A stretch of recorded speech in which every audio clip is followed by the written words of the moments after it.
we talk about him and being in a bit of a slump this year, about a 250 hitter for the year, but the 18 walks have made him another valuable addition. His on-base percentage over 500, which is exceptional. Swinging a high pop fly right side. Ryan DeYoung gives chase, but that's out of play. So 2 balls, 1 strike to the Rams' second sacker. This is another one of those fields with a ton of space in foul territory. Not quite so much behind the plate as at, say, Brookwood or Shiloh or one of those, but just a ton down the left field, right field foul line. 335 to the left field foul pole, 355 to the gap in left center, and 360 in dead center. As the 2-1, the curveball is up high, ball 3. 345 to the gap in right center, and 325 down the line in right.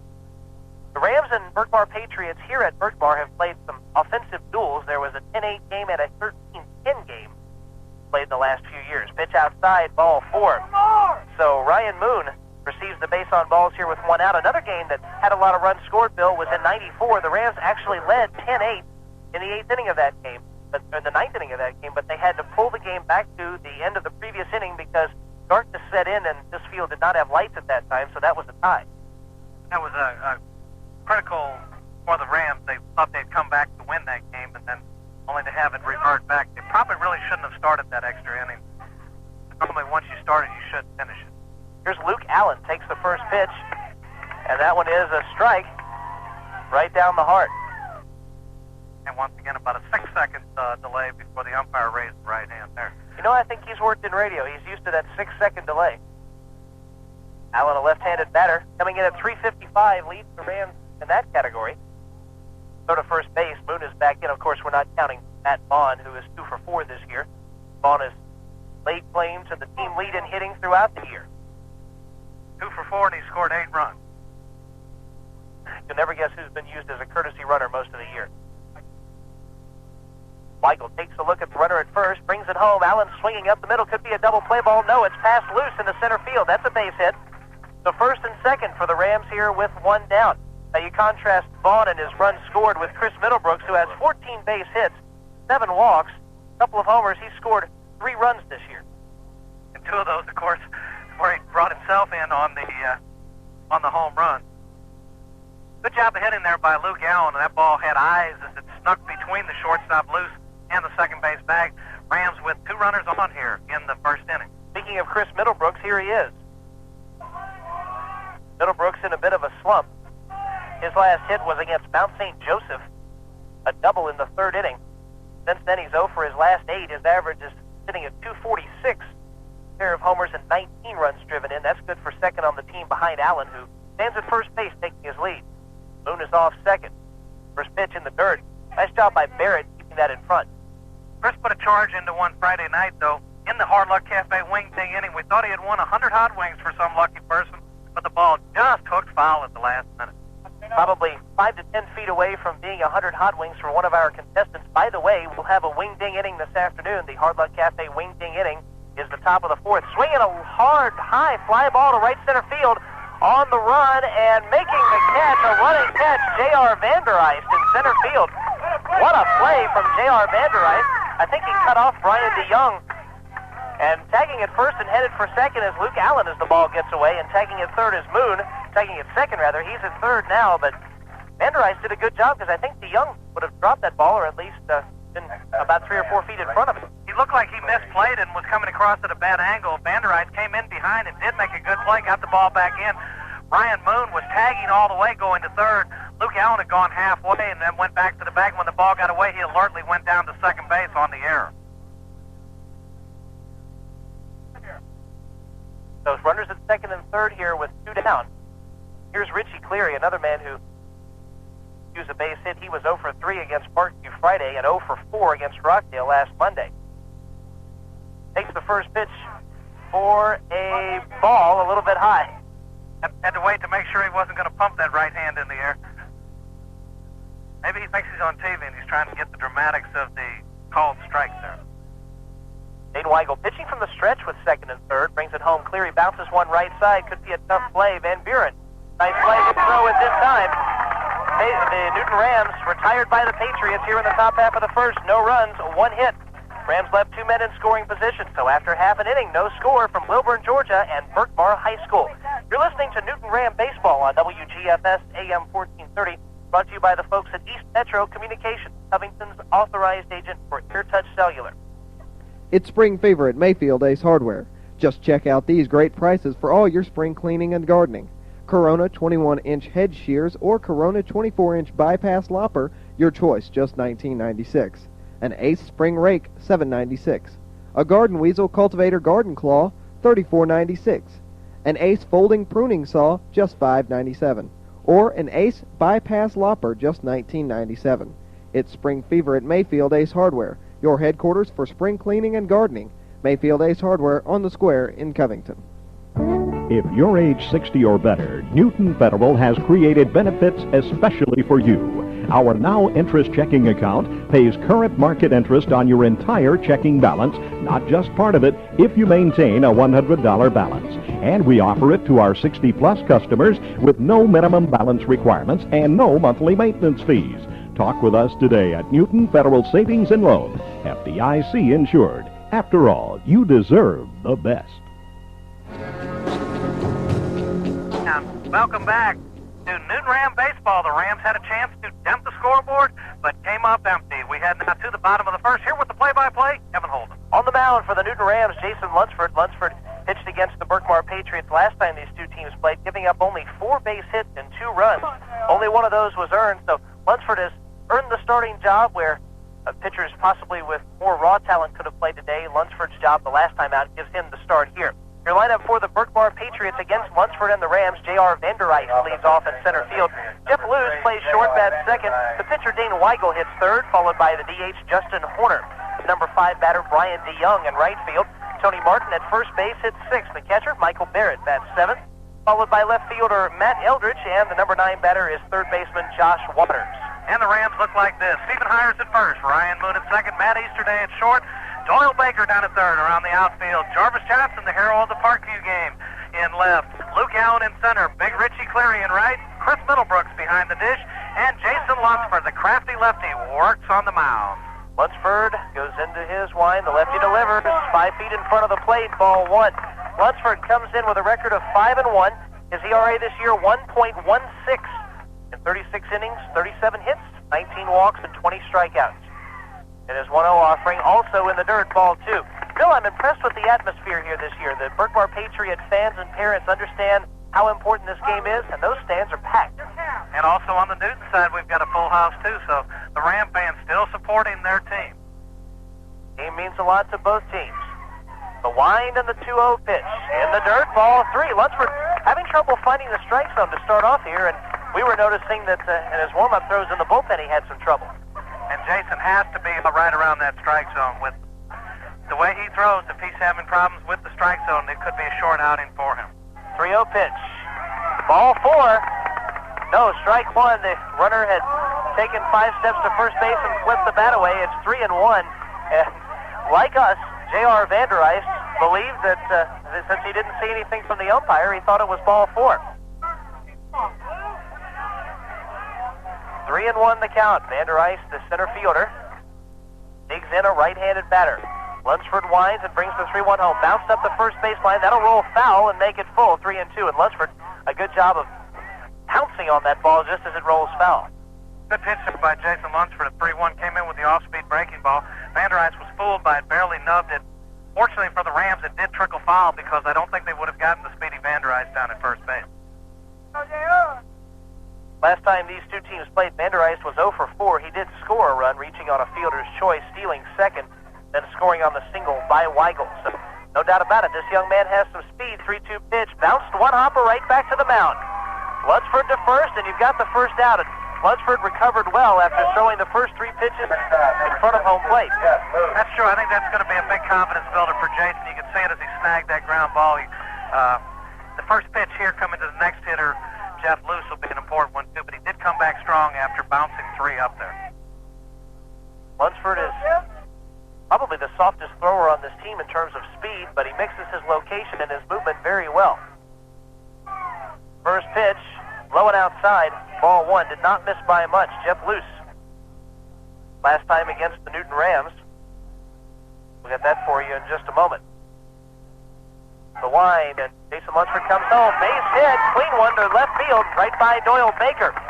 Jeff Luce takes a big turnaround first base, but stays put. That's his first hit against the Rams this year. Billy was 0 for 4 coming in. Yeah, the reason he made that big turn, Jarvis Johnson had a little trouble with the ball out there. He booted it for just a minute, but was able to stay with it and bring it right back in to keep him at first base. So Luce at first with one down. For Lunsford, it's really not a huge concern to give up the base hits. That's the way he does things. He's given up, as we said, 37 hits. Here's the shocker, Bill. 34 of those 37 have been singles. He is not prone to give up the extra base hit, which is actually very good for a pitcher who throws like he does. He's facing Dane Weigel, his counterpart on the mound, and his first offering is down low. Still not a bad pitch, keeping that breaking ball down low. He's not going to get hurt with it down there. When Jason gets in trouble, though, is when he does start to walk people. So the base hits aren't going to hurt him as long as he doesn't walk a bunch to go along with it. This pitch is swung on, bounced toward Easterday. He'll go to Moon at second for one to throw to first, safe at first base. Dane Weigel getting down the line in a hurry and safe there. 6-4, Luce is retired, 2 down. It didn't look like there was going to be a whole lot of chance to turn two there. Matt had to go into the hole to his right. Made a good play on it, got it over to Ryan in good fashion, but just really not a hard-hit ball. It would have been tough to turn two.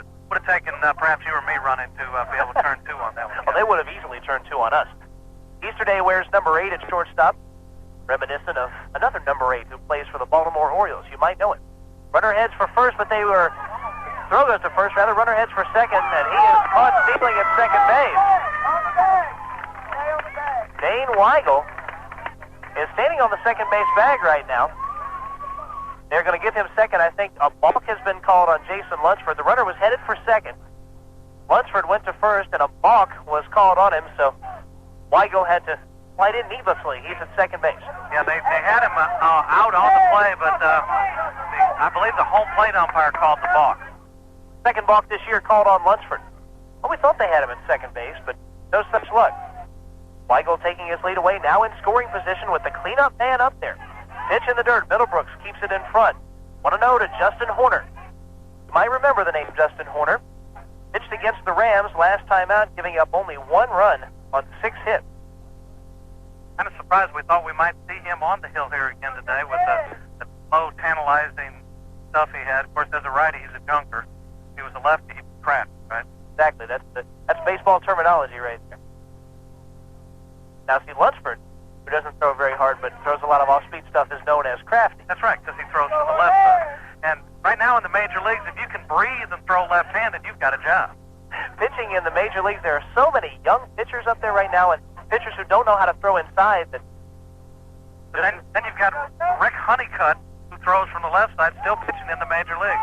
Runner heads for third base. The ball is bounced toward Easterday, and his long throw to first base is in the dirt. It's fly higher. Here comes Weigel. He's going to score. Justin Horner safe at first base, and Easterday lob tossed that throw to first, and it was in the dirt. And once again, an unearned run coming in to score for the first one. That ball hit to Easterday was weakly hit, and I thought perhaps Easterday would just hang on to it to keep the runner Weigel at third base, but he didn't do that, and he didn't throw hard to first either, just sort of a sidearm soft toss. And Stephen Hires unable to dig it out of the dirt, so he kicked away just enough to allow the run to score. An error on Easterday, his 11th of the year, 23 errors by the left side of the Ram infield. They go to first base. Back in is Horner. Folks looking for the ball call as we had the first time from the home plate umpire. And that ball call plays a big part in that run scoring because he would have been picked off and out down at second base. First pitch, low to Brian DeYoung. 1 ball, no strikes. 1 hit for the Patriots here, 1 early run. They lead the Rams 1-0. Rams threatened, but were unable to cross the plate in their half first. Pitch and the pitch from Lunsford again low, ball 2. He's been bouncing a lot of pitches here. I know Coach Brassfield wasn't planning on going the entire distance with Jason. He originally planned on going 4 with him and then 3 with Luke, but you may see Luke Allen come in a little earlier if Jason continues to struggle like this. Lunsford's last outing, as a matter of fact, was 10 days ago against the Winder Barrow Bulldogs. That may play a part. They go to first again, and Horner is back in. The last time He took on Winder, pitched a good game. The Rams won it 6-2, but it's been 10 days since then. And, of course, no matter how good a pitcher you are, if you're out of practice for 8 or 9 or 10 days, it's tough to come back. So in trouble from the start here. 2-0 pitch. Outside, ball 3.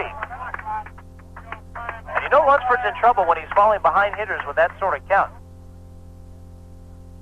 He really has to be careful when he gets behind in the count because he doesn't have the busting fastball to come in on him with. And the last thing he needs to do is walk people because he is going to give up the hits, as we said, and he's struggling early. And as we say, he throws ball 4 to Brian DeYoung, his first walk, and that brings Middlebrooks out there to have a discussion with Lunsford.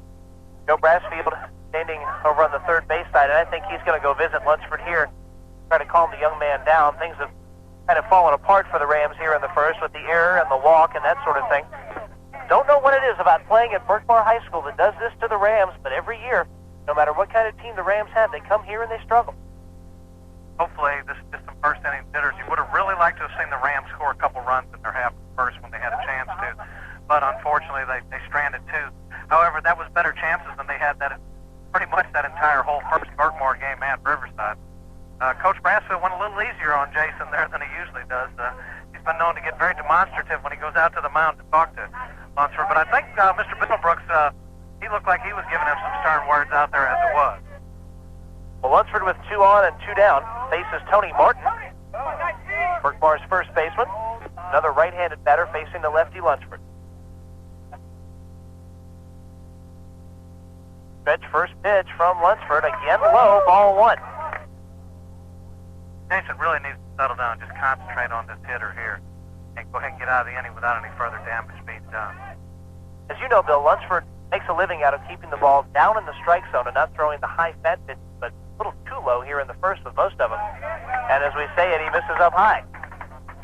Well, I think they might have learned something after facing Jason the first time. They're laying off that breaking ball, and it is breaking down low. Of course, most of his pitches have appeared to be lower. That pitch he tried to compensate for came in with the fastball, and it rode high.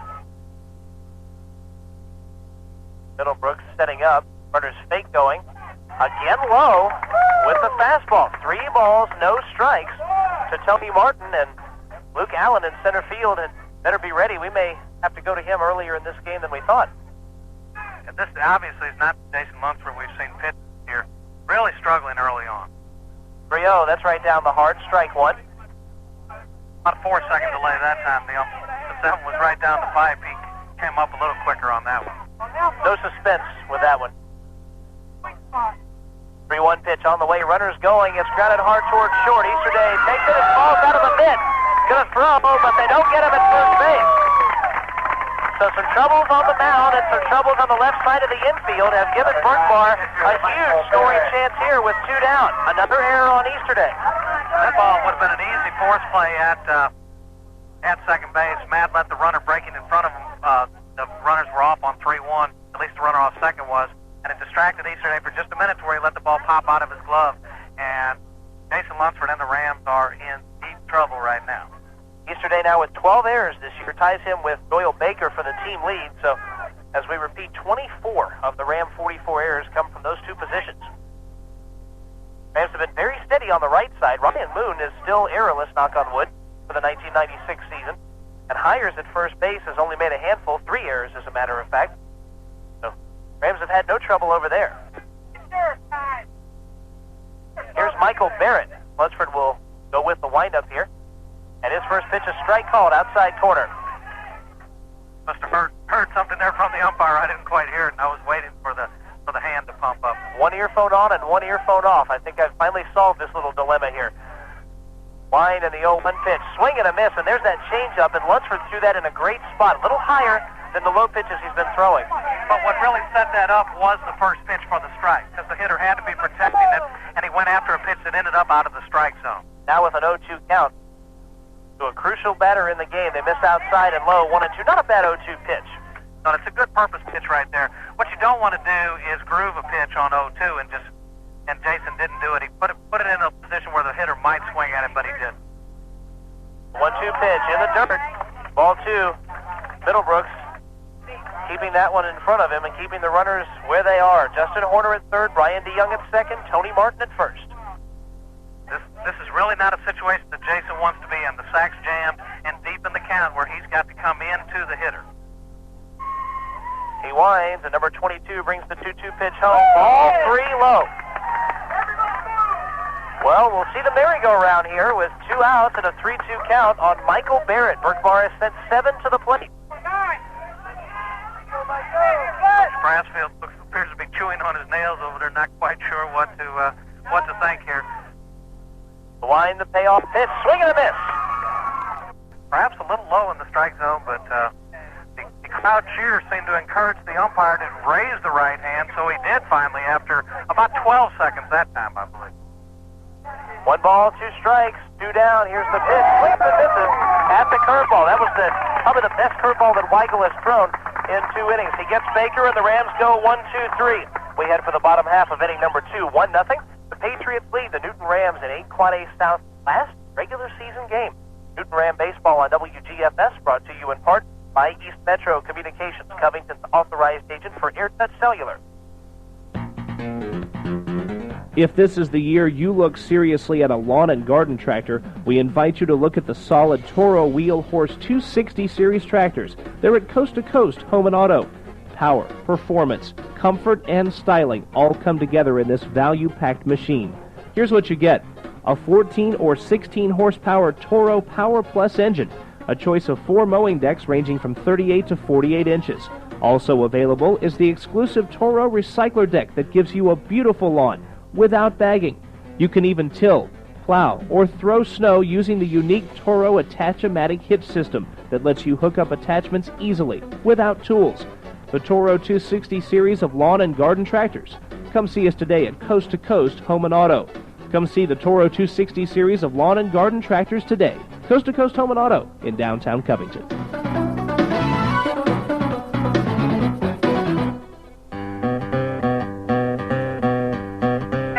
Welcome back to the campus of Berkmar High School as the Newton Rams and the Berkmar Patriots do battle in the final regular season game in 8 Quad A South. Rangers on the short end right now, a 1-0 score as we head to the bottom of the second. Here with the play-by-play, Kevin Holden. And hopefully Jason Lunsford and the defense can settle down here in the second as they started off facing Matt Eldridge, followed by Josh Waters and J.R. Vandereist. And we have an update from Shiloh High School where the Winder Barrow Bulldogs are also fighting for their region tournament lives, and right now the Bulldogs losing to the Generals, 1-0. Not very early in the game, just as this is, but everything going right now in the way that the Berkmar Patriots would like to see it go. Lunsford's first offering, lined right back this way, foul, 0-1. Matt Eldridge, another right-handed batter, the left fielder for the Berkmar Patriots.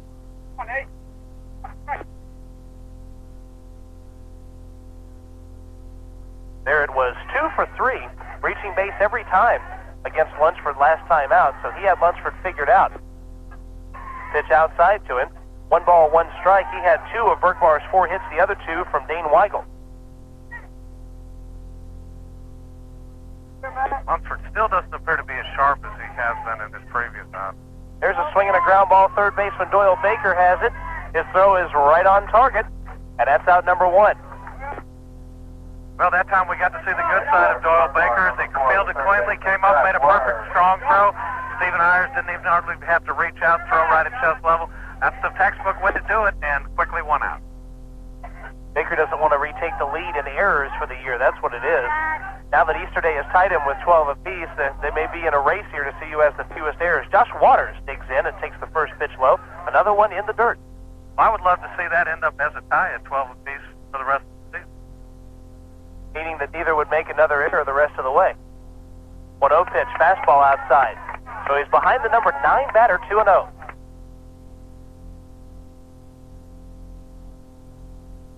Waters did not play against the Rams when those two teams met at Riverside Park, and in the dirt again with the 2-0 offering. It's 3-0. Jason really struggling. I don't know if it's due to lack of work or what, Kevin, but he's just definitely nowhere near as sharp as he has been in every one of his previous outings. His 3-0 pitch. That comes in strike 1 on the inside corner. Back to the old arrangement here so we can hear the home plate umpire. Middlebrook sets the target in the 3-1, down low, ball 4, and that time Waters stayed put at home plate until the umpire motioned for him to go to first base. Did not want to show up the home plate umpire.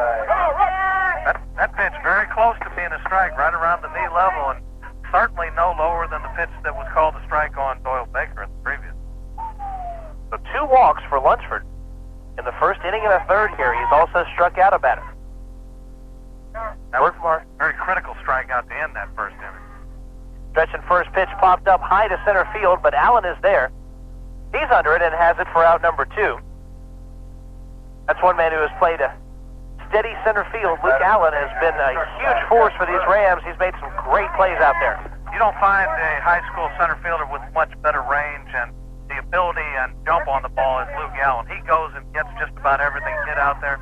And the only error I remember seeing him make was one where he got a little lackadaisical in coming in on the ball. But other than that, he's been flawless in center field. You're referring to against Salem when he dropped the ball and kicked it away and then threw the runner out at second base, I think. Kind of an interesting play, lured him into running. So the error actually benefited Allen and the Rams in that circumstance. First pitch low to Luz. It's 1-0. Luz is the only Berkmar bat with a base hit. Drove it past Doyle Baker for a hit in the first inning. They go inside to him here, but it misses there, 2-0.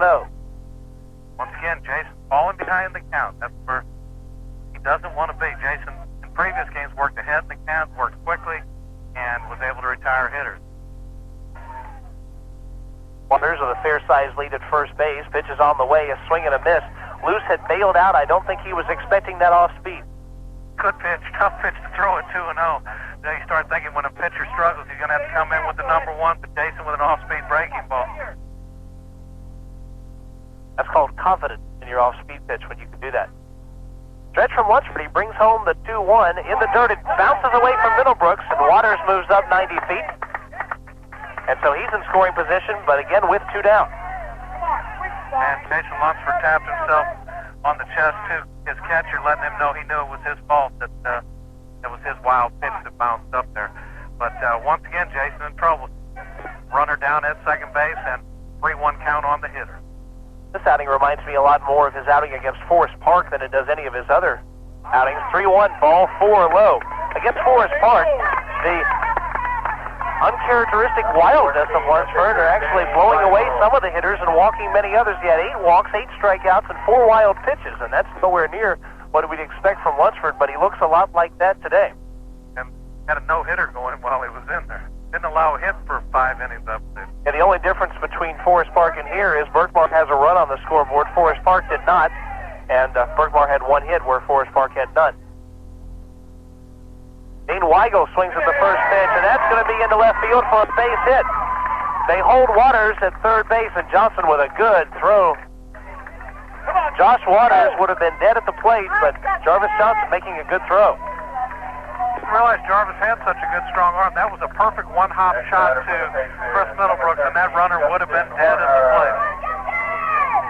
And for the second straight inning, the Patriots have the bases loaded and 2 outs, and you can't dodge bullets forever. No, and once again, the base on balls are what's hurting this inning. He's walked 2 in this inning, 3 total in the game, and now he's got to work with the sacks full. Justin Horner, first pitch in the dirt. Middlebrooks going down to both knees and blocking that one. Somehow you have the feeling we might be seeing Luke Allen a little sooner than the 5th inning. Matt Vaughn is out of the Newton dugout. We'll tell you that importance in a moment. The 1-0 pitch, strike called inside corner. Vaughn is standing up outside the dugout. Remember that to start an inning, they could pull Allen out of the game and have Vaughn play center field while Allen warms up and then bring him into pitch. Missing up high, Lunsford with the curveball, 2-1. Doesn't have any place to walk this inning, so he needs to throw a strike. Butters, Luce, and Weigel, the runners, take their respective leads. Swinging a liner to center field. On comes Allen. It's in front of him for a base hit. 1 run scores. Stopping at third base is Jeff Luce, and again a good job by Berkmar's third base coach to stop him. And here comes Joe Bradfield to the mound. That's the third base hit that Lunsford has given up, combined with the 3 walks, and Berkmar leads 2-0. And that looks like that's going to be all for Jason Lunsford as he called for Luke Allen to come in from center field. Lunsford with a short afternoon as he could not find his stuff from the first pitch of the game. And we'll give you his line plus much more in just a moment. The Rams change pitchers. We will take this break. Looks like Matt Easterday will be the next man to pitch for the Newton Rams. This is Ram Baseball on WGFS AM 1430, brought to you in part by the folks at East Metro Communications. Stop by and see them. They are Covington's authorized agent for AirTouch Cellular. The cellular phone business has become extremely competitive, and it's not unusual to see ads offering free cell phones.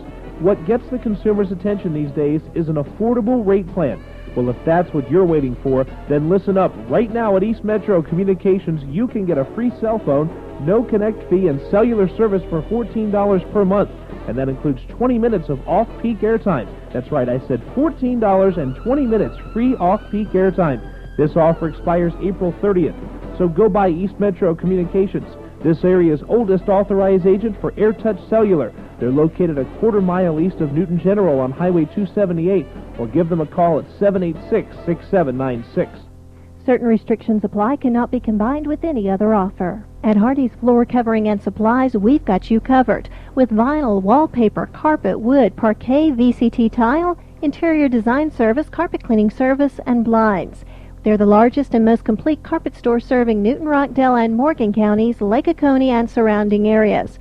They specialize in residential and commercial flooring. Their professional carpet consultants and interior designer will bring samples to your home, take measurements, and quote you a price all in one visit.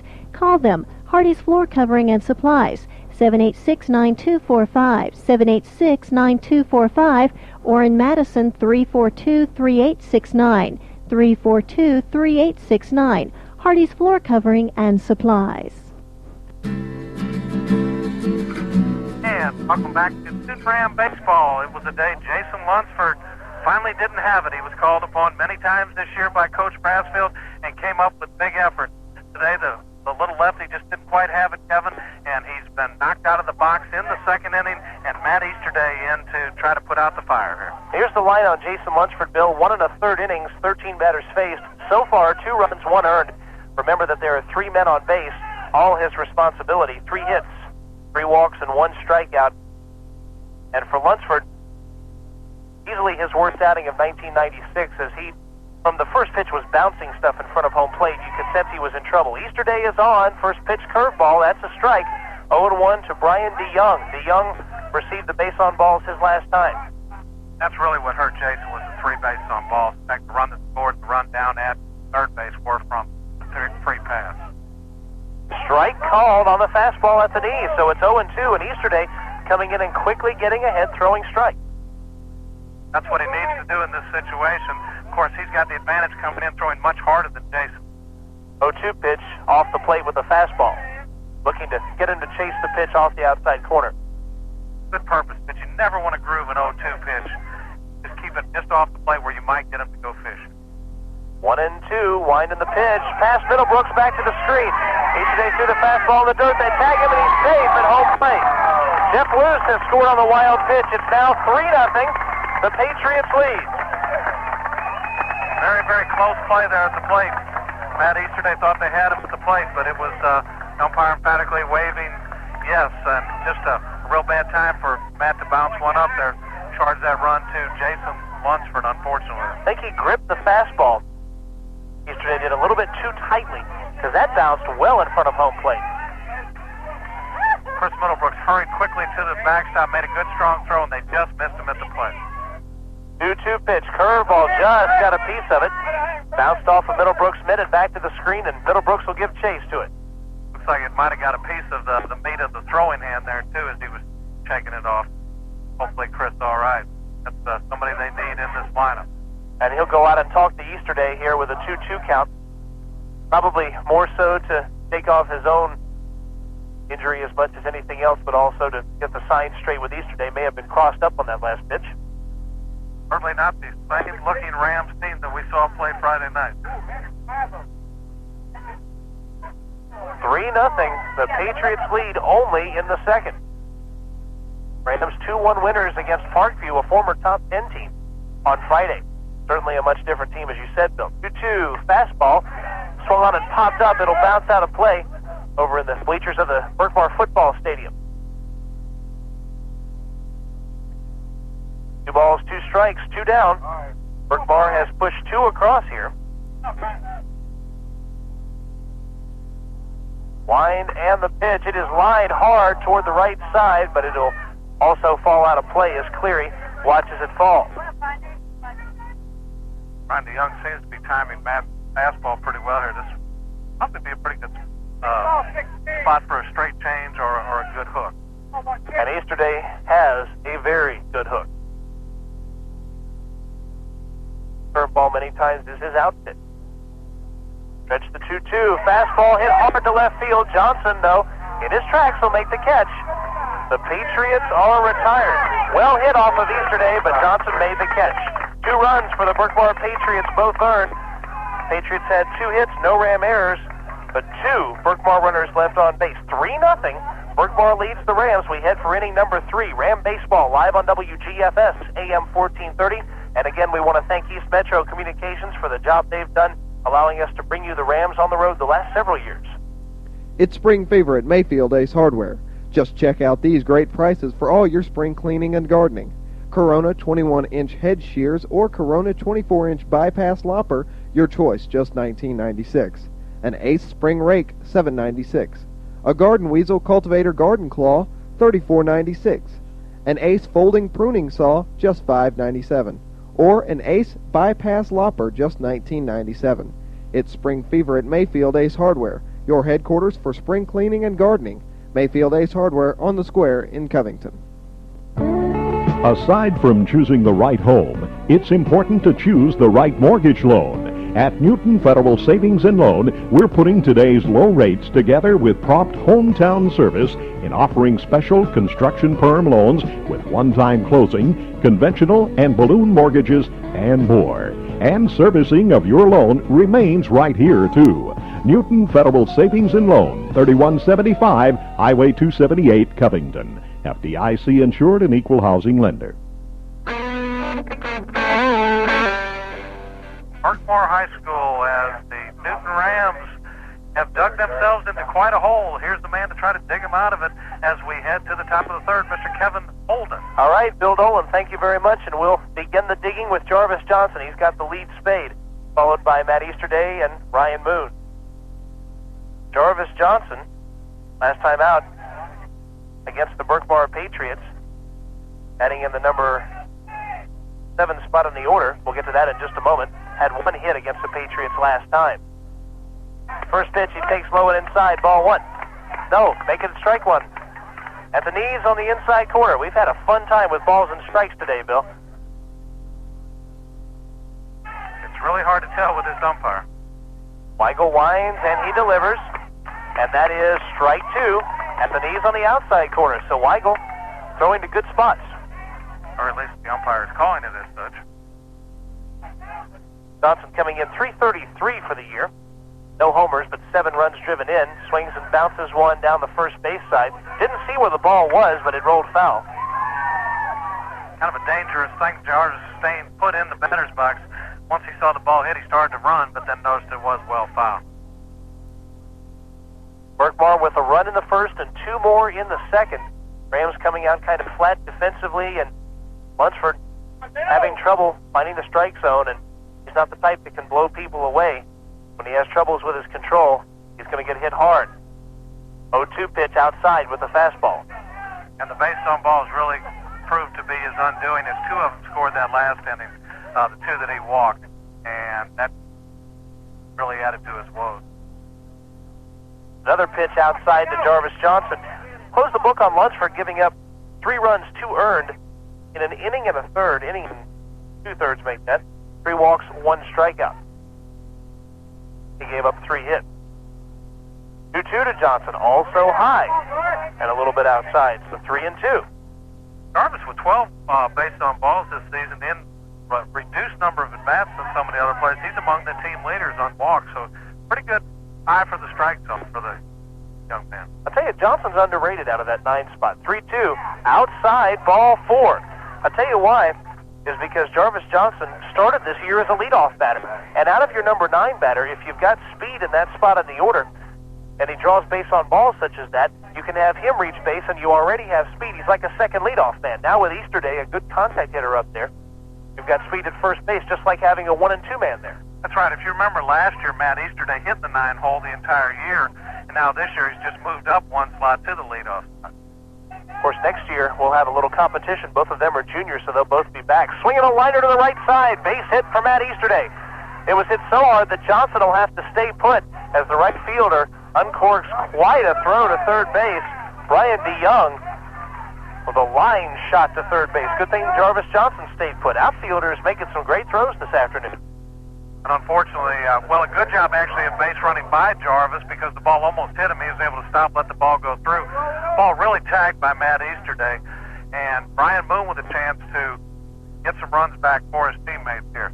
Rams not really fooled so much in the outing off Dane Weigel. They've hit the ball hard a couple times, and you'd like to see him get at least a couple runs here and get back into the game.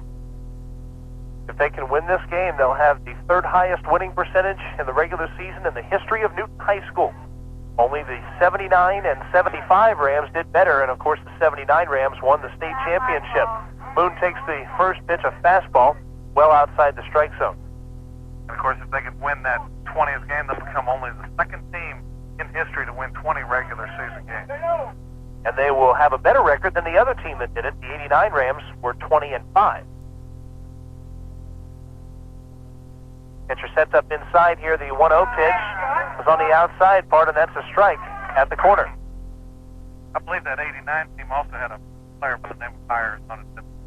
Certainly did. In fact, the 89 team had Tim Hires and Jason Ellis, both of whom were drafted and ended up playing professional baseball. Your stadium, I'm sure, with the short porches and left and right.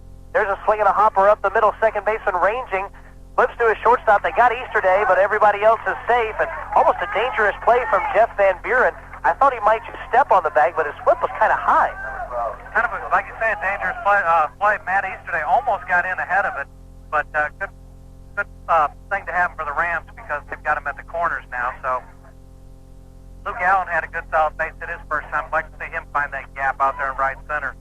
And watch maybe for the Rams to do something here. Runners on the corner. Ryan Moon very adept at that blade steal, and particularly with the runner on third, they're probably not going to throw down, so it'd be nice to put both into scoring position. I would look for Moon to go at any time. This year, stolen base-wise, Brian Moon with 9, so he'll be in double digits with the stolen base. Stretch, and the first pitch, strike called outside corner. And again, if you have the delayed steal and the catcher gets fooled on it and decides to try to throw down, then your runner from third has speed and he can break for the plate. 0-1 the count. Moon leads away. They throw to first base. He's back in. Another kind of high throw over there. He appears to, when he throws over there, the ball to take off. One of these times it's able to take off and end up way down into that right field corner. We've got a lot of foul territory here down that right side. Allen stands in. A 1 pitch to him, high and outside, ball 1. Allen, probably the hottest hitter right now on the Newton Rams. He had a double in 3 trips to the plate against Parkview, and against Rockdale, he was 2 for 3. Plus the single to start the game here. A critical double against Parkview. That's what tied the score up and brought the Rams back after having given up that first run to the Panthers. He's taken over the team lead in batting average at 355. Here he swings and fouls one off to the left, a high fly ball foul over by the high school, which is off to our left here. Former office park that was donated to the state of Georgia and hence became Berkmar High School. Field in excellent shape here. Grass, beautiful green as it should be this time of year. They've done a good job keeping the field in shape. Another throw to first base, that one a little lower, and Moon is back in as they slap the tag on his leg. He's at first base, Jarvis Johnson at third, 1 down. Rams trying to crack the scoreboard for the first time. They trail 3-0. Dredge, runner fakes a steal pitch right up the middle, and the shortstop with a diving stop, but can't hang on to it. Safe at second base is Moon. Scoring is Jarvis Johnson, so it's now 3-1, and the shortstop bobbled it once or twice and loose by the time he finally got a hold of it. Ryan Moon, who was hustling all the way, was safe. Well, I think you have to give Luke Allen a base hit on the play, though, because the ball was hit dead up the middle. The shortstop, in a full dive, did a great job just knocking the ball down and keeping the runner at second base. But we'll credit Luke Allen with a base hit on the play. And now, here's the young man who is definitely do. Chris Middlebrooks is 0 for his last 9. Hit a ball to center field last time that J.R. Vanderijs made a good catch on going toward right center. Takes the first pitch right down central for a strike. Yeah, Chris went with an outside pitch and drilled it deep to right center field. Wind blowing in, might have kept it in the park, because when he first hit it, it appeared like it might have had the distance. We're bringing you live broadcast of the Newton Rams and Berkmar Patriots. Winding the pitch, again popped up high to center field. Should be easy for J.R. Vanderijs. He makes the catch. Second out. And the throw came into second base, and Brian Moon was almost in a dangerous spot there as the shortstop caught the ball a few steps away from the bag, and after the fake tag, Moon was slow getting back. Could have been a disaster there if he wouldn't have gotten back to the bag. That's certainly not a time you want to get doubled off. Well, now would be a good time for Big Richie to unload on one and break out of his mini slump he's been in. He's another one whose last base hit came on Saturday, April 13th, 9 days ago. He bounced out the second last time up. First and second, 2 outs. Potential go-ahead run at the plate. Swings and drills one high and deep to left center field. Vanderijs goes back on this ball. It is off the top of the wall. Moon will score. Here comes Allen around third base. He will score. Cleary safe at second with a double. We're tied at 3 apiece. So talk of breaking out of slumps. Richie Cleary drives one that kind of reminds you of last year at Brookwood, just a few inches from getting out of here. It didn't look like it had the height to get out of here, but you could tell there was nobody was going to catch up to that ball. That ball was drilled. The wind couldn't even knock it down. Hit all the way to the fence and it kicked back in away from the center fielder, J.R. Vanderijs, and that was why all the runs were able to score. Richie running smart, decided to stay down at second base, but we're all knotted up, Kevin. And runners going on contact with 2 down, so both of them were able to score. We are knotted at 3. Time called. Stephen Hires, the hitter. A fly out to Brian DeYoung in right field his last time. Hires trying to go to the right side and hit a low liner, but DeYoung was playing in shallow on him. Richie Cleary's clutch 2-out double ties the score here in the third. There's a swing and a liner to right field, and in comes DeYoung and makes the catch, and we've just seen a carbon copy of the last time he was up. Low liner to right field, but DeYoung was there to make the play. For the Rams, 3 runs, 3 hits. Berkmar, no errors. 1 man left on base for the Newton Rams. They left 3 in 3 innings, and speaking of threes, we go to the bottom of inning 3, tied at 3. Ram baseball on WGFS AM 1430. We want to thank everybody at East Metro Communications. We're talking about Joe, Tom, Brenda, Bert, Sean, anybody we didn't name, all the people. All of them. Oh. East Metro Communications is Covington's authorized agent for AirTouch Cellular. The Toro Wheel Horse XL Series lawn tractors have a lot of big features, and one small one, the price. For as little as $1,499 at Coast to Coast Home and Auto, you could be driving one this season. These Toro Wheel Horse lawn tractors are available with tilt steering, step-through design, and recycler mowing decks. Some have shiftless hydrostatic drive transmissions, and Toro Wheel Horse stands behind these tractors with their 2-year total coverage guarantee. Get the details at Coast to Coast Home and Auto today. Has there ever been a better time to buy a Toro Wheel Horse tractor or riding mower? Here at Coast to Coast Home and Auto, we say the answer is no. Why? Because right now, qualified buyers can purchase any Toro riding mower or tractor with no money down, no payments, and no interest until October 1st, 1996. Take advantage of our special limited time offer at Coast to Coast Home and Auto, where we have a complete line of Toro Wheel Horse riding mowers. No money down, no payments, and no interest till next October. But hurry, this offer ends May 31st. Welcome back to Berkmar High School. The Newton Rams, with a tray of their own in the third inning, have knotted it up at 3-3.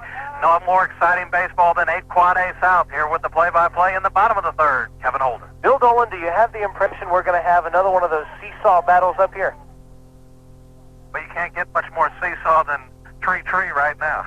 And we're in the bottom half of inning number 3 with Tony Martin, plays position number 3, first base, leading off, followed by Michael Barrett and Matt Eldridge.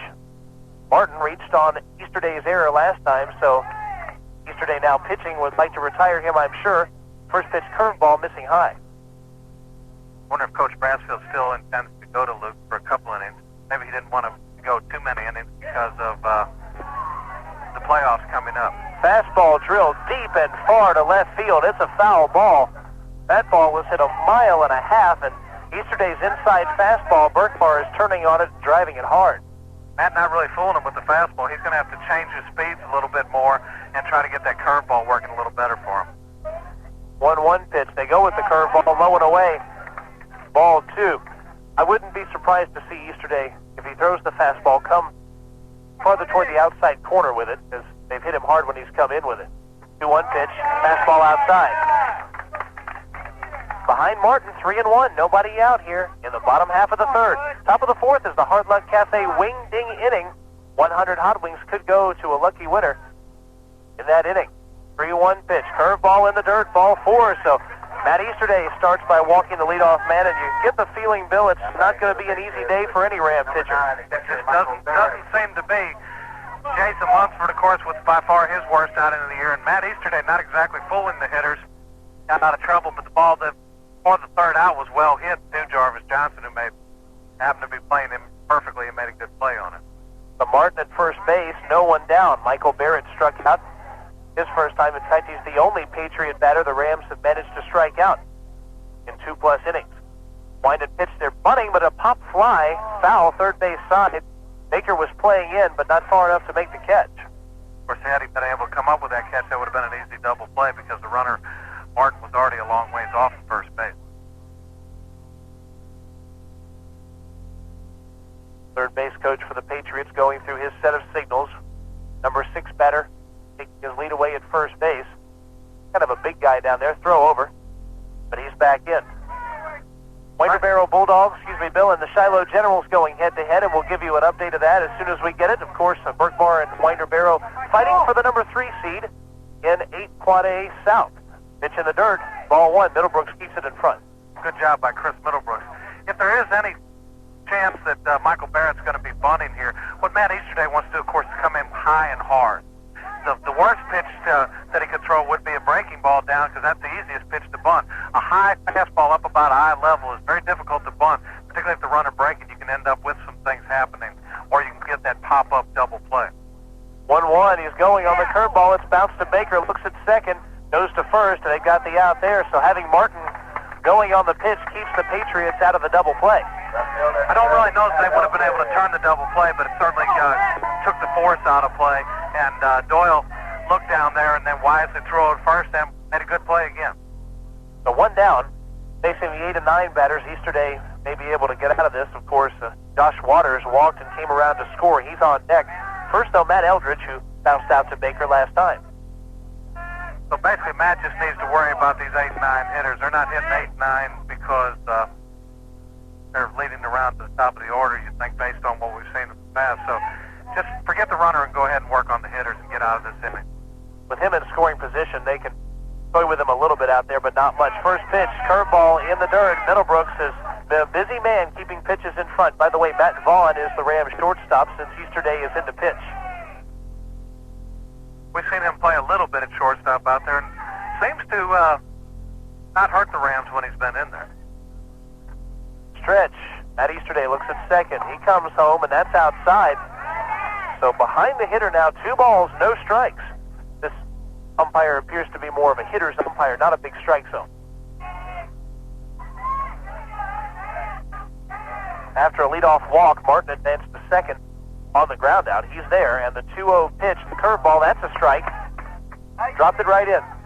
That was one of the best pitches Matt has thrown. It really mesmerized the hitter and froze him at the plate.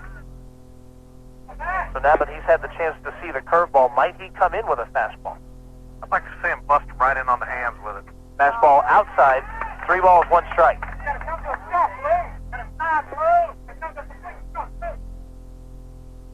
Getting a lot of umpiring from in behind us here.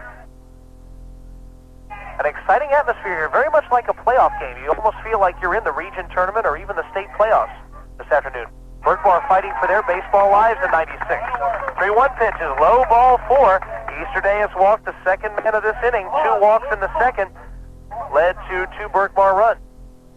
And you really hate to see all these bases on balls because they're what inevitably end up hurting you. That's 2 of the runs that scored for the Patriots came via the base on balls, and the 2 runs on now are because of it.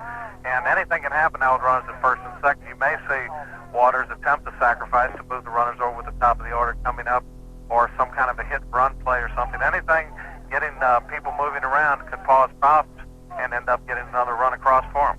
Vander Ice hit the ball hard last time. He's the on-deck hitter. In case you're thinking about what's coming up after the sacrifice, hit it hard to center field. Fastball first pitch outside. Waters has a good eye. Took the base on balls last time against Jason Lunsford. Lunsford was lifted after the inning in 2/3. Gave up all 3 of the Berkmar runs to date. Another one low and outside. That time the curveball. And Matt Easterday in perhaps the worst outing we've seen him pitch in, Kevin. He's really struggling with the strike zone pitch. Easterday's another type that'll give up base hits but not walk a lot of people. He is here, though. 2-0 pitch. There's a strike outside corner. So Easterday on the board here, 2-1. A good count if Berkmar is going to put a play on. And once again, you really hate to see getting behind in the count to the 8 and 9 hitters. You just need to come in and throw strikes.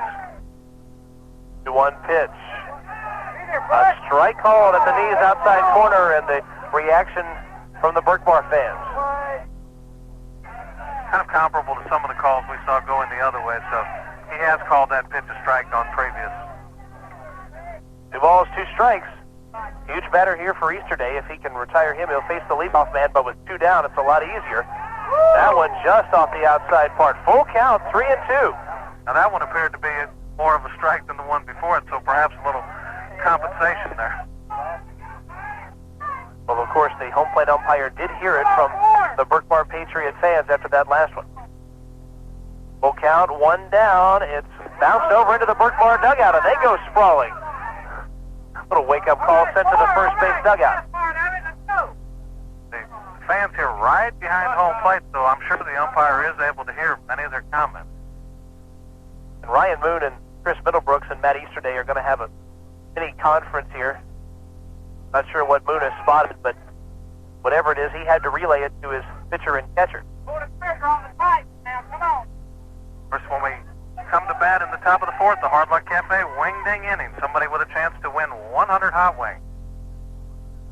And we have the bottom third of the order in that half inning, so maybe they'll get on base, and we'll see if we can pull something out of that. Easterday fakes to go back to second base, and so Martin will trot back in. Runners may be going here with the 3-2 count and 1 out, but might be a good time for a strike 'em out, throw 'em out. They are not going, and the 3-2 is lined foul back to the screen. Probably with the number 9 hitter up the bat, the Berkmar coach not too inclined to send him because of the possibility of the strike 'em out, throw 'em out. Only one Berkmar hitter has struck out so far this afternoon. That's Michael Barrett. Stretch the 3-2 pitch. Ball 4. It's past Middlebrooks, and the bases are loaded with 1 out here in the bottom half of the 3rd. And the Rams again run into pitching trouble. Easterday walking 3, including 2 straight. And Coach Brassfield takes about 3 steps out. Says, "Are you all right, Matt?" Wanted to know what's up here. He's scratching his head, has the hat off. He doesn't know what to do. He can't go out there and throw strikes. And once again, now the base is loaded, all due to free passes. Not a single hit from Berkmar in this inning. In fact, the only person to put the bat on the ball in fair territory was Michael Barrett, and he bounced out to Doyle Baker. And so you walk the 8 and 9 batters to bring up the top of the order. J.R. Vander Ice, he's 0 for 2. Infield playing in at the corners and back in the middle. Swinging a liner, left field, a base hit. That'll bring home 1 run. They're going to hold up the runner. They saw Johnson's arm before and will not test it again, but Berkmar takes the 4-3 lead here. The seesaw battle continues. And once again, one of the people walked comes in to score. So out of the 4 runs Berkmar has scored, 3 of them reached via the base on balls. The other reached on an error. So the Rams against the Berkmar Patriots this afternoon, really beating themselves in many ways. And Berkmar allowing the Rams to do it by taking those free passes and, of course, the defensive woes in the first inning. Easterday, who had made 2 errors in the first, of course, took the hill in the second and has walked 3 men here in the third. And this is with the first one to Jeff Luce. Luce has had a perfect day so far. That's it for Matt Easterday. Joe Brassfield has seen enough. He is out to the mound, and that's going to be all for Easterday. We will now see Luke Allen come into the game and pitch. And so for Easterday, he had some trouble in 2/3 of an inning. We'll give you the line on him and tell you about Luke Allen right after this. The Berkmar Patriots lead the Newton Rams 4-3. We're in the bottom half of inning number 3. Ram baseball on WGFS AM 1430 East Metro Communications helps to bring you Newton Ram baseball. The cellular phone business has become extremely competitive, and it's not unusual to see ads offering free cell phones. What gets the consumer's attention these days is an affordable rate plan. Well, if that's what you're waiting for, then listen up. Right now at East Metro Communications, you can get a free cell phone, no connect fee, and cellular service for $14 per month. And that includes 20 minutes of off-peak airtime. That's right, I said $14 and 20 minutes free off-peak airtime. This offer expires April 30th. So go by East Metro Communications, this area's oldest authorized agent for AirTouch Cellular. They're located a quarter-mile east of Newton General on Highway 278, or give them a call at 786-6796. Certain restrictions apply, cannot be combined with any other offer. At Hardy's Floor Covering and Supplies, we've got you covered. With vinyl, wallpaper, carpet, wood, parquet, VCT tile, interior design service, carpet cleaning service, and blinds. They're the largest and most complete carpet store serving Newton, Rockdale, and Morgan counties, Lake Oconee, and surrounding areas. They specialize in residential and commercial flooring. Their professional carpet consultants and interior designer will bring samples to your home, take measurements, and quote you a price all in one visit. Call them, Hardy's Floor Covering and Supplies, 786-9245, 786-9245, or in Madison, 342-3869. 342-3869. Hardy's Floor Covering and Supplies. And welcome back to Berkmar High School. Luke Allen takes the mound, and can he throw strikes? None of the other Ram pitchers have been able to do so, and it has led to their undoing as they now trail 4-3 in the bottom of the third. Here with your play-by. And so we'll hold off on the final line as far as runs are concerned. He did not strike out anybody. 1 ball, no strikes to Jeff Luce, and Brassfield had seen enough. He goes to Allen in the middle of the count here. So Matt Vaughn, if I'm not mistaken, has moved to center field, and Easterday back to shortstop. That is correct. Matt's out there in center field. We haven't seen him play the outfield too much. Kind of thought we might see Bryce Avery come in, but I guess they're trying to keep the DH role in effect. First pitch from Allen, a strike right down the hard, 1-1. Allen comes in with a record of 5-2. 2.25 is his earned run average. He is one of the workhorses for the Newton Ram staff. A ball and a strike to Luce. Wind and pitch, fastball. Another strike around the outside part. And once again, there's that delayed call by the umpire, but Luke, with a good moving fastball, gets ahead in the count now. 1-2. He struck out 35 in 37 innings. Fastball outside, make it 2-2. In those 37 innings, he's given up 27 hits and walked 18. He's become a much better pitcher as opposed to a thrower this year. Could really use the strikeout here. 2-2 pitch on the way home. Strike 3 called outside corner. Allen comes in and gets Jeff Luce, now 2 down with the bases loaded. Remember, Allen has plenty of experience in the tight games and the important games. He pitched a shutout against the Parkview Panthers, a 9-0 game.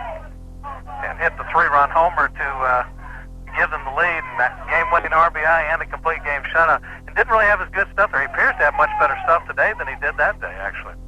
Dane Weigel is 1 for 2, and the first pitch up high to him, ball 1. Weigel reached on a fielder's choice, came around to score in the first. A single in the second, but he was stranded at third base. Berkmar has left 5 men on. Could leave 8 here. Swinging the pop fly right side. Stephen Hires under it. He's got it, and that's out number 3. So Berkmar does leave the bases loaded. They do pick up a run on one base hit. Newton did not make any errors, so Berkmar has left 8 runners on here in the first 3 innings. We head for the wing-ding inning here on WGFS as the Newton Rams trailing the Berkmar Patriots 4-3. A good time to pick up a run or 2 and some hot wings for somebody. 100 on the line. Ram baseball brought to you in part by East Metro Communications. Did you know that termites cause more damage to homes annually than fires, floods, and natural disasters combined? To protect your home from termites and other pests, call Cleary Exterminating, 786-4937. They'll send them packing. Termites and beetles, fleas, rats and mice, roaches and ants. Commercial or residential, we can help get rid of what bugs you. Call Cleary Exterminating on Highway 278 in Covington, 786-4937. At Cleary Exterminating, we make mouse calls. Hey there, Carl the Greenskeeper here for the Hard Luck Cafe. You know me, I'm the guy who delivers hot wings to the trivia show every Saturday morning. Randy wanted me to be sure and let everyone know that the Hard Luck now has 3 locations. That's one in Conyers, one in Madison, and of course the original location in Covington. You know, that's that little red building down there where Nationwide used to be. So for the best hot wings around, stop by the Hard Luck or call ahead so your wings will be ready when you get there. I can't remember all the numbers, but in Covington it's 787-0421. That's 787-0421. Oh, and by the way, don't forget to tell them that Carl sent you. Speaking of the Hard Luck Cafe, it's that time. It's the Hard Luck Cafe wing ding inning. We had 2, the top of the 4th inning. Here to tell you all about that and perhaps get some runs, Kevin Holden. All right, thank you very much, Bill Dolan. Lane Floyd is our first batter here in the top half of inning number 4. Digs in, and Dane Weigel brings the first pitch home. Swung on and bounced on one hop. First baseman will feed his pitcher, and that is out number 1, the wing ding inning. If you'd like to become a part of it, put your name, address, and phone number on a postcard and send it to the Hard Luck Cafe wing ding inning, care of WGFS, P.O. Box 869, Covington, Georgia, 30210. Drop it by the studios on Hendrick Street, fax it to us, 784-9892, or bring an entry by the Hard Luck Cafe. Now Doyle Baker with 1 down. Our contestant is Hugh Farmer, who lives on South Dinah Circle in Covington. Baker bounces the first one back to the screen. Thank you very much. Count is 0-1.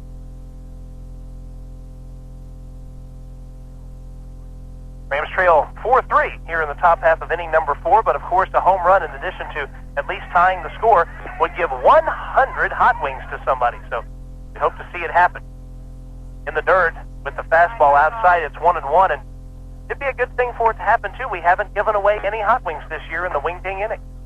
And Doyle Baker has shown some power. He's drilled the ball deep a couple times, particularly in the early going out at Henry County. He thought he had hit one there, so he could get it out of here if he gets the pitch to his leg.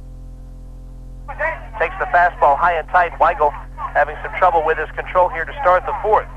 12 homers for the Rams in 23 games, but Bill, we haven't had any in the wing ding inning yet, so perhaps that will change. The wind, the 2-1 pitch. Inside, it almost hit him. Must have tapped the bat foul as he was trying to get out of the way and move that bat in toward the pitch, and it hit off the handle of the bat.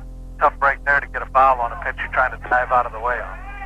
2 balls, 2 strikes to Baker. He struck out his first time. There it with the sign, the 2-2 pitch, got a piece of it. A great play by Dane Weigel, the pitcher, but he drops it, and his throw is dropped by the first baseman.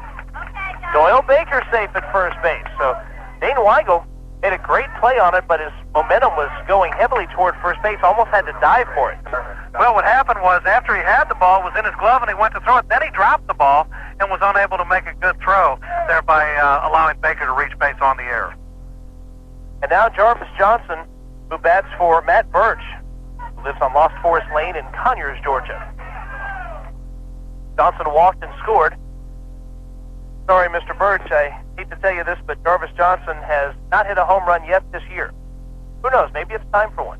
He's been saving it for this. They'll call time, and Johnson will step out. Baker at first with 1 down. The Rams trail by 1. Actually, Jarvis has yet to get an extra base hit on the season, so. Swings at the first one, lines it foul, back to the screen, 0-1. We could settle for a double, though, couldn't we? Certainly. Matt Birch probably wouldn't prefer a double, but for the Newton Rams and for us, I'm sure we would like to see it happen. We want to see the Rams continue to get base runners. It has been a seesaw battle. It was 3-0 Patriots, and then tied at 3, and now the Patriots once again lead. Stretch and the pitch to Johnson. Swings and bounces it to the second baseman. He'll turn and flip and throw to the shortstop. They got one there. Johnson safe, though, and Doyle Baker went in hard at second base and forced the shortstop, Jeff Luce, to jump over it. Good hard baseball there as Doyle went in clean, went in straight, and made sure that Jeff Luce wouldn't get off a throw over to first base. And now Matt Easterday. Easterday is the leading home run hitter for this team, and that's got to be good news to Elizabeth Belcher of Covington, who could win 100 hot wings from the Hard Luck Cafe if Easterday can grab a hold of one here. He's 1 for 2. Stretch runners going on the first pitch. A curveball outside to throw down. is to the first base side, a stolen base for Jarvis Johnson. And for Johnson, making that his 8th stolen base of the year. Jarvis appears to have worked a little bit on his slide, and he went full tilt and made a good slide. Earlier in the season, we noticed he was coming up a little short on his slides, where he might have beat the throw, but popped up short on the slide. That time with the head first slide, and he was in well ahead of the throw. Then also remember, a few times he went in standing up and had some other base running blunders. So those have apparently been corrected. That'll go a long way toward having him back in the number 1 spot. Easterday awaits the 1-0 offering. Weigel brings it home outside with the fastball. I think next year probably Matt Easterday you'll see drop down in the lineup, or because of his power. He probably makes an ideal about a third-place hitter because he's got the power where he can drive it, but he's also got good speed and can move runners along.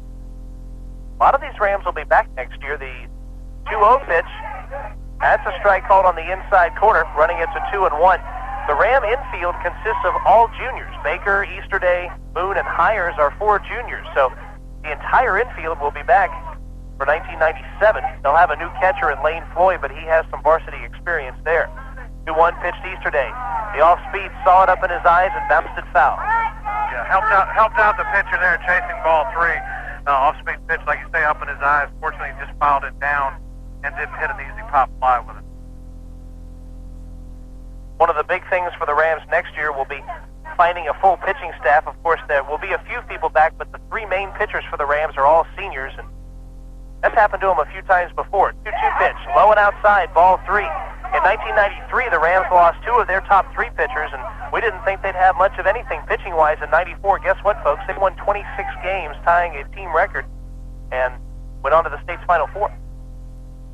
And last year also, where we thought pitching might be a little weak after losing the good pitching from 94, they came on strong as Brent Johnson stepped forward, did a great job. This year, it looked like there was going to be 2 pitchers. Jason Lunsford stepped forward, did a great job, and then Easterday and Moon filled in when needed. So they always seem to pull it out somehow. 3-2 pitch, bounced hard to the right side, but the second baseman, Ben Buren's there. He dropped it, and his throw got him at first base. They thought the pass had pulled Martin off the bag. But Easterday out 4-3, but they make it an adventure to the Berkmar Patriots, and the Rams do not score, and we do not have a winner in the Hard Luck Cafe Wing Ding inning. Can't believe we went through the entire regular season without a winner in the Wing Ding inning. However, despite the fact that the Rams are headed for postseason play, the Wing Ding inning will continue from Clark Central High School. Ram baseball on WGFS. It's 4-3 as we head to the bottom of the 4th.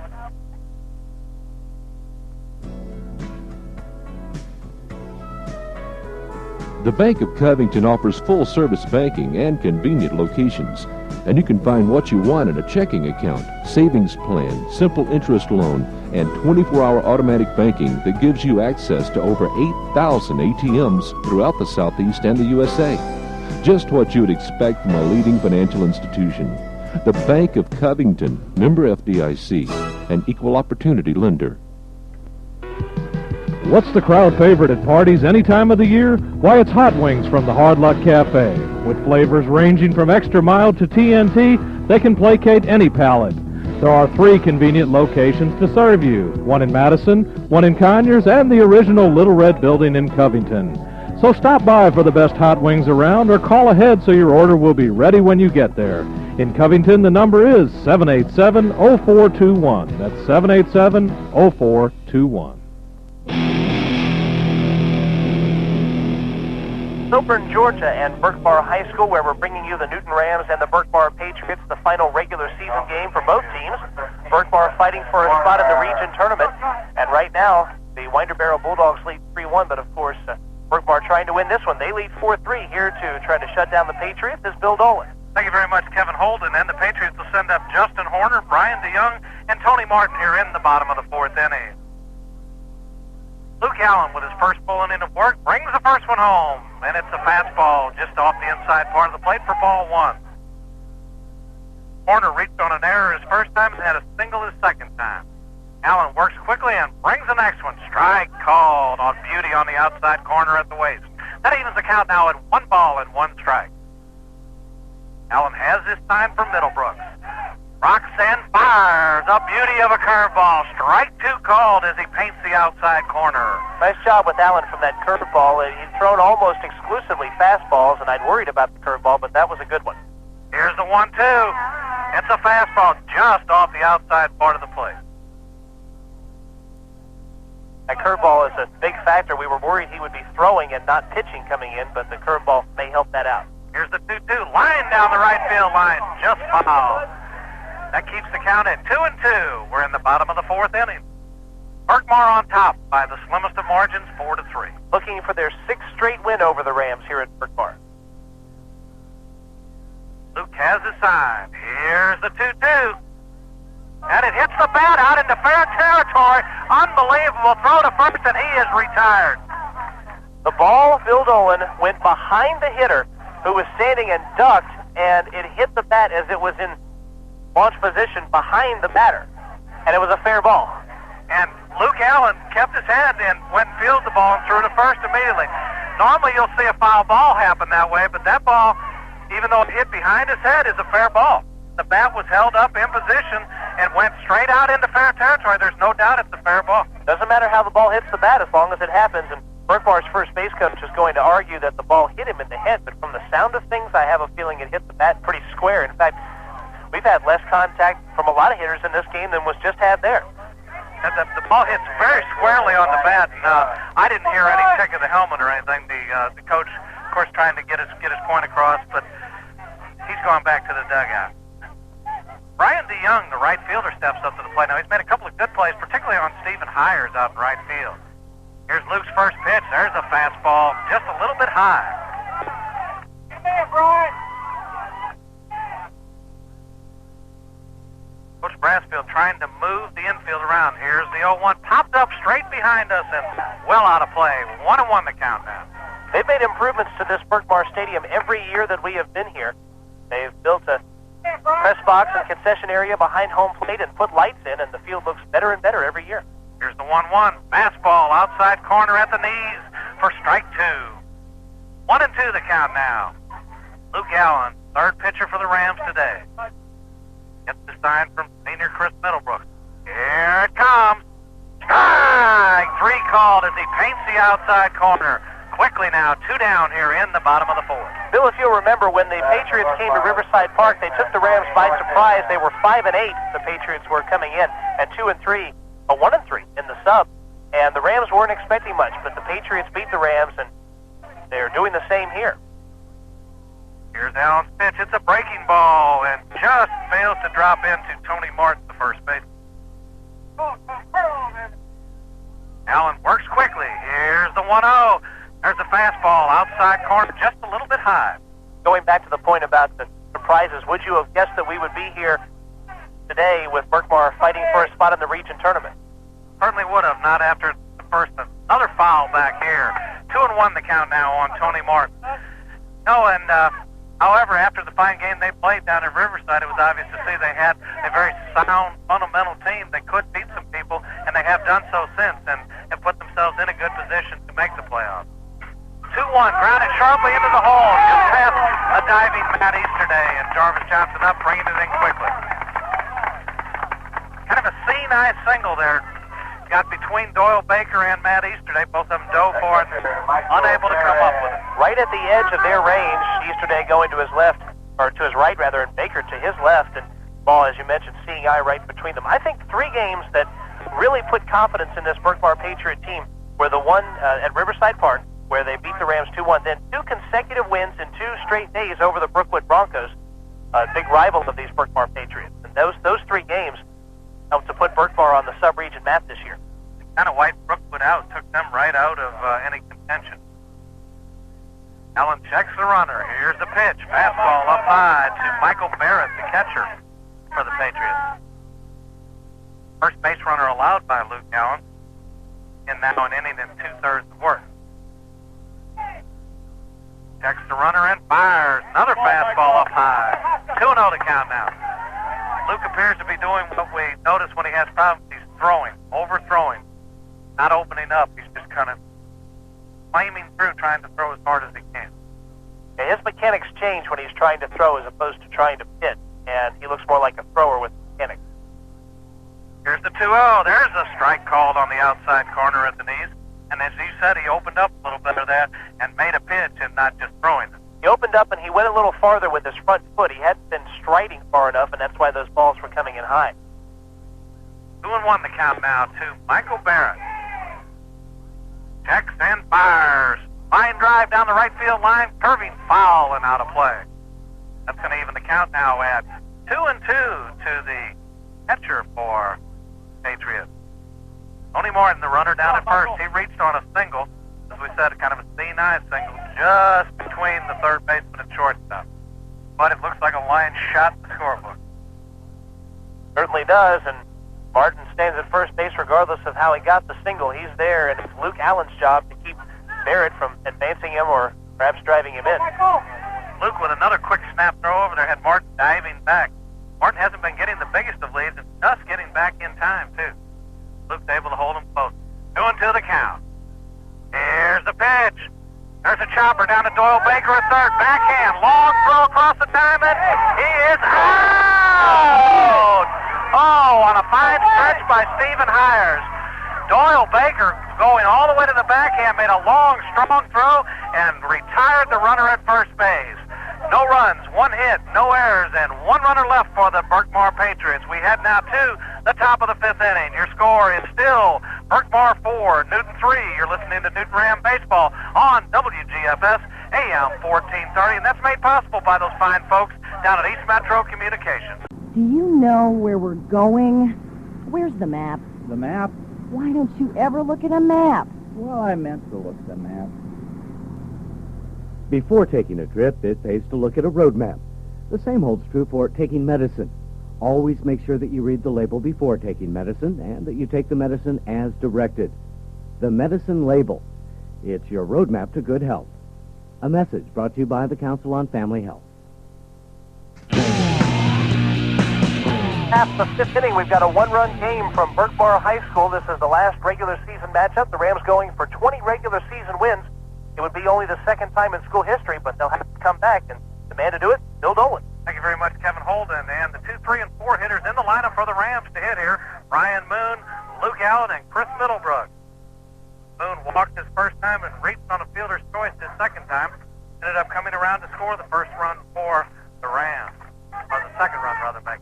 Here's the first pitch to Moon. Swinging a chopper past the third baseman and threw another seeing eye single, and Moon with another base hit for the Rams. Talk about payback and trading shots. The seeing eye single from Moon was not in the same spot as the one last inning off the bat of Tony Martin. It was more down the third base side, but the third baseman playing well off the line with the 1-run lead. And he was playing way in, too, and I think that was the difference. Had he been playing back, I think he gets to that ball. Luke Allen steps to the plate. Luke 2 for 2 on the day so far. Ryan Moon, the runner at first. Dane Weigel checks, gets the sign. Pickoff play. And just back in time as Moon as he dives in. Bill, I've got a stat for you here. Luke Allen has 8 hits in his last 12 at-bats. His batting average has skyrocketed in that span. How do you say, hot? Here's a pitch to Luke. Breaking ball up high for a ball. 1-0 the count now. Moon doing some dancing around down there, has the Patriots. Moving around on the middle of the infield. The catcher came up ready to gun, but not going anywhere. Rams trail by a digit. Weigel brings it down, swinging foul down the third base line. 1-1 the count now. And in this 12-at-bat streak that Allen has had with all these base hits, his stance is the same as it's been before, but he's much more quiet, body language-wise, at the plate. Just striding and swinging, not trying to do anything fancy. You see some hitters whose body language, their feet are going everywhere and hands, but he's very quiet at the plate. Here's the 1-1. Fastball way high and away. Kind of looks like Luke when he tries to overthrow. That pitch took off and sailed. Trying to come in with the big pitch to Luke Allen. He falls behind 2-1. Ram dugout whooping it up over there. 2-1 the count down. Here's the pitch. Swinging a shot to left center field. They won't catch that. Ryan Moon will hold at second, and Luke Allen with his third straight base hit as he drilled a shot to left center. Rams with runners at first and second, and nobody out for Chris Middlebrook. And Allen is 9 for his last 13 and hits in 4 straight at-bats. So a tremendous performance from him. We see some clouds off to our distance, off to the right here in the distance, but I don't think those are going to be affecting the play. It's making things a little dark as they're going to cover up the sun down the right side. And looks like we're going to have a pitching change here.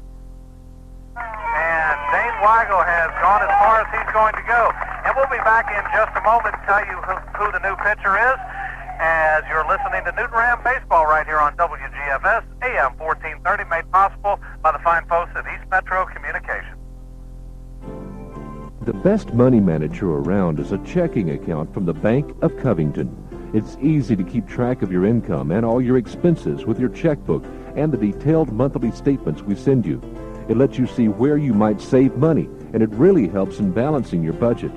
If you're not already enjoying such financial assistance, learn all the advantages of a personal checking account at one of the convenient Bank of Covington locations.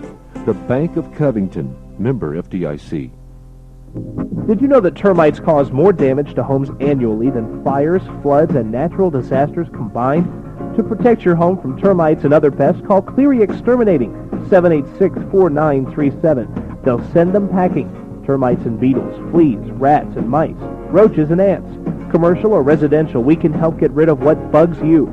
Call Cleary Exterminating on Highway 278 in Covington, 786-4937. At Cleary Exterminating, we make mouse calls. How do you spend your Saturday mornings? Why not join Bill Dolan and Kevin Holden from 9 to 10 for the Saturday Morning Super Trivia Spectacular? That's your chance to win prizes and show your knowledge of trivia right here on WGFS AM 1430. And welcome back to Lilburn, Georgia and Berkmar High School. A new pitcher for the Berkmar Patriots, but a man the Rams are well familiar with, and another man that a lot of Ram fans know, Bill Dolan. Thank you very much, Kevin Holden. And this is a pitcher we kind of expected to see, Justin Horner, who pitched against the Rams and did a tremendous job. And we've also got some other changes on the middle of the infield. Dane Weigel stays in and is going to play shortstop, and it looks like Jeff Luce goes over and will play second base. The reason for that, Bill, is Van Buren, the second baseman, was being DH'd for. Weigel was the DH since he enters the game as the pitcher. They switch it around, and so Horner, the DH, comes in to pitch. I messed that up, but Weigel is now at shortstop and Luce at second base, as Van Buren, who was being DH'd for, is out of the game. Right, so the DH is now gone. And the Rams will now send up Chris Middlebrooks, Richie Cleary, and Stephen Hires with the two runners on as they try to get this one run down and perhaps put an extra one across to take the lead. We're in the fifth inning. Starting to get dark here. A big cloud over our right shoulder caused it to get a little dark here. Justin Horner, who mesmerized the Rams, allowing only one run on 6 hits in the complete game job back at Riverside Park. He gets the sign from his catcher, Michael Barrett. Here's the pitch to Middlebrooks. It's a bunt, and it's a beauty. Both runners will advance. Here's the throw to first, and he is out! Oh, Middlebrooks almost legged it out. A beautiful bunt as he was hustling all the way down there. And bang, bang at first base as the umpire called him out. Third baseman Josh Waters made a great play on that to retire Middlebrooks. Had to be a perfect throw to get him. Middlebrooks isn't the speediest down the line, but he is certainly not Greg Luzinski going down at the first base side of the bag, so it was a good throw from Waters to get him out. But now second and third, and you bring up Cleary, and Bill, we know what Cleary did last time. That's true. I almost wonder if we're not going to see 4 wide ones here. Hires is on deck, and he's been out twice, hitting low liners to right field. So, and they're going to intentionally, well, they won't see 4 wide ones. They'll just tell him to go to first base. And probably not a bad decision. Richie Cleary, the one guy that can really murder you on this team, is walked intentionally. And Stephen Hires, who has hit the ball well twice, going the other way, is due. And with a different type pitcher, may make them pay for this intentional walk. Well, remember that Horner is a slower thrower than Dane Weigel, so the shot to right now becomes a gapper to right center. And the lights have come on here. Stephen Hires. Here's the first pitch from Horner, and that's the pitch down a little bit low for a ball.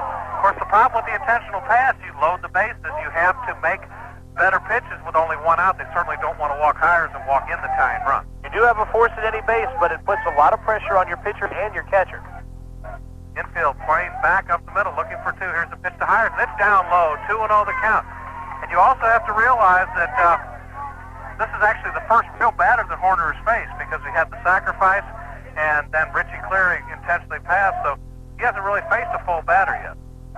The 2-0 to Hires, here it comes. Ball 3 inside, and you can bet Mr. Hires will have the take sign here. And all he has to do is take one that's outside the strike zone in some fashion, inside, outside, high or low, and we'll have a tie game here. This, like Lunsford, is a different pitcher here than we saw at Riverside Park.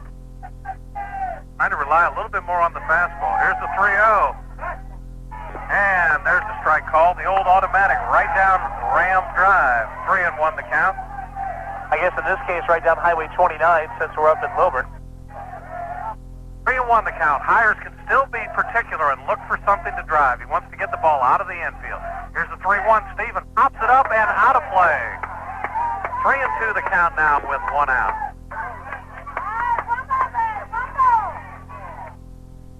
Luke Allen has pitched well since coming in, and the next inning for him should be a pretty good inning as he faces the lower part of the order. So if the Rams can take a lead, they can really establish momentum, especially if he can go out and retire those 8, 9, and 1 batters. Ran to the gun. Here's the pitch. Bounces up there, and that'll tie the game. Credit an RBI to Stephen Hires as Ryan Moon trots across the plate, and the score is now tied at 4-4. Well, with the bases loaded, intentionally walking Cleary does this one thing. Hires may not have the highest batting average on the team, but by his walks, he has the best eye. He took 4 pitches for balls, and of course the other 2 that were strikes, I think, were they both called? No, he swung and fouled 1 off, so he took 5 pitches in that at-bat. That's right, fouling 1 off. Dean Floyd steps to the plate. Lane's due. He's grounded back to the pitcher and to the first baseman. Lane had one of the few base hits off Horner at Riverside as he was able to time the slow stuff. 4-4 the score. Breaking ball up high. There's the problem. Horner having trouble with the breaking ball. He was able to get that pitch over for strikes consistently against the Rams down at Riverside. Having trouble throwing strikes. 1-0 the count. Here's the pitch to Floyd. Fastball outside. 2-0 the count. Horner, like Lunsford, struggling to throw strikes. He's missing in the same spot, missing what would be inside to a lefty or outside to a righty. That might suggest a little something about his mechanics. Here's the 2-0. Down low, ball 3. As the umpire emphatically points to the ground. 3-0 the count, Kevin Holden. Would they walk in the go-ahead run? With a 3-0 count, there is real pressure on Justin Horner. He's thrown out of his last 9 pitches, 7 balls. 3-0. Here's the pitch. Ball 4, and the Rams take the lead. And once again, the base on balls plays a significant role in this game, just as it did when Ram pitchers couldn't throw strikes. Now the Berkmar Patriots having trouble throwing strikes. Somebody must have a vex on pitchers in this ballpark this afternoon, because that's the 3rd pitcher that's come into this game who has absolutely had trouble throwing the ball for strikes. Now, time is called. Berkmar will have a conference on the mound, and Richie Cleary and Stephen Hires and Lane Floyd will all come in and talk with Joe Brassfield, calling out all his base runners, calling them in to talk with him and Doyle Baker. Maybe a play is on. And, of course, credit Lane Floyd with an RBI there, one of the easiest RBIs you can get. Stand up there and take 4 straight pitches. No changes made here. The Rams take the lead for the first time in the game as they go up 5-4 here in the 5th inning. Still only 1 out, and Doyle Baker to the plate. Doyle reached on an error his last time and struck out his first time. The infield completely in now, all the way around. They're going to try to take the play to the plate. So it's a hitter's field for Doyle Baker. Here's the first pitch, and there's a strike call, the fastball outside corner at the knees, as Horner gets ahead in the count. Baker does the wise thing. Got to make him throw a strike first, because if he's going to let you walk and have the RBI that way, be a great way to do it. Now, Baker is a line drive hitter, so these infielders will have to watch. Playing in, you've just bumped his batting average. The squeeze is on. Here's the play. He is safe at the plate. Another run and out at first base. throw back over to third, and nobody covering second base as Lane Floyd gets back in. So Doyle Baker lays down the perfect suicide squeeze. Of course, in that situation, all you have to do is get it down on the ground, get it fair, and that's about perfect. That brings another run home. The Rams up by 2 now, as Coach Brassfield wanted to do it any way he could. He used the suicide squeeze. Rams up 6-4. And a well-placed bunt from Doyle Baker, skilled in the fundamentals. The Rams are not the greatest team in the world as far as bunting is concerned. They haven't had to do it much, but they've had troubles when they had it. Baker has actually had troubles earlier in the year on bunt and run plays, but well-placed there. Jarvis Johnson steps to the plate. Base hit here with rain 2. Here's the pitch. High for a ball. 1 ball, no strike. Johnson has reached on a free pass and also on a fielder's choice and has a stolen base to his credit. Horner working from the full line. And takes a little too much time, and Johnson steps out. Well, the Winder Barrel Bulldogs lead the Shiloh Generals right now, and they're in the 7th inning. So if these 2 scores hold on, it will be the Winder Barrel Bulldogs at 6-6 in the tournament. There's the pitch. And I kind of agree, I think, with the Berkmar fans here. That ball called a ball. Appeared to be a strike. He called it a little bit high there. 2-0 the count. Pitch did not look bad. The scoreboard had it listed as a strike. I would not have disagreed. Here's the next one. That one, he calls that one a strike. So that's a payback, I guess, there. That pitch, 6 inches off the ground inside. The other one appearing to be a strike. 2-1 the count now. Johnson's ready. Here's the pitch. Oh, and a great stop by Michael Barrett as Justin Horner, struggling with the curveball, couldn't get it to snap off, almost threw one into the next counting. Fought in the dirt, and what happened was he didn't get good footing, and when you don't get good footing, you try to snap that curveball off, it floats. That's what happened. 3-1 to Jarvis. Ball 4 as that one's down low. The bases are still loaded, and around to the top of the order now, and Matt Easterday. Horner has faced 6 batters, walking 4 of them, 1 intentionally, and the other 3 bases on balls. Now, if nothing else, the Rams, of course, scoring the 3 runs in this inning, but you made him throw a ton of pitches. A lot of 3-1, 3-2 counts. And so if they decide to stick with Horner, he could tire even though he came into the 5th inning of this game. Easterday with 1 hit on the day. Base hit here would plate a couple more for the Rams. Matt had a base hit back in the 3rd inning, was forced at second base. In the inning, the Rams scored their first 3. They packed on another tray here to take the lead. Here's the pitch to Matt. Swinging and ripped right back at us. Duck, Kevin.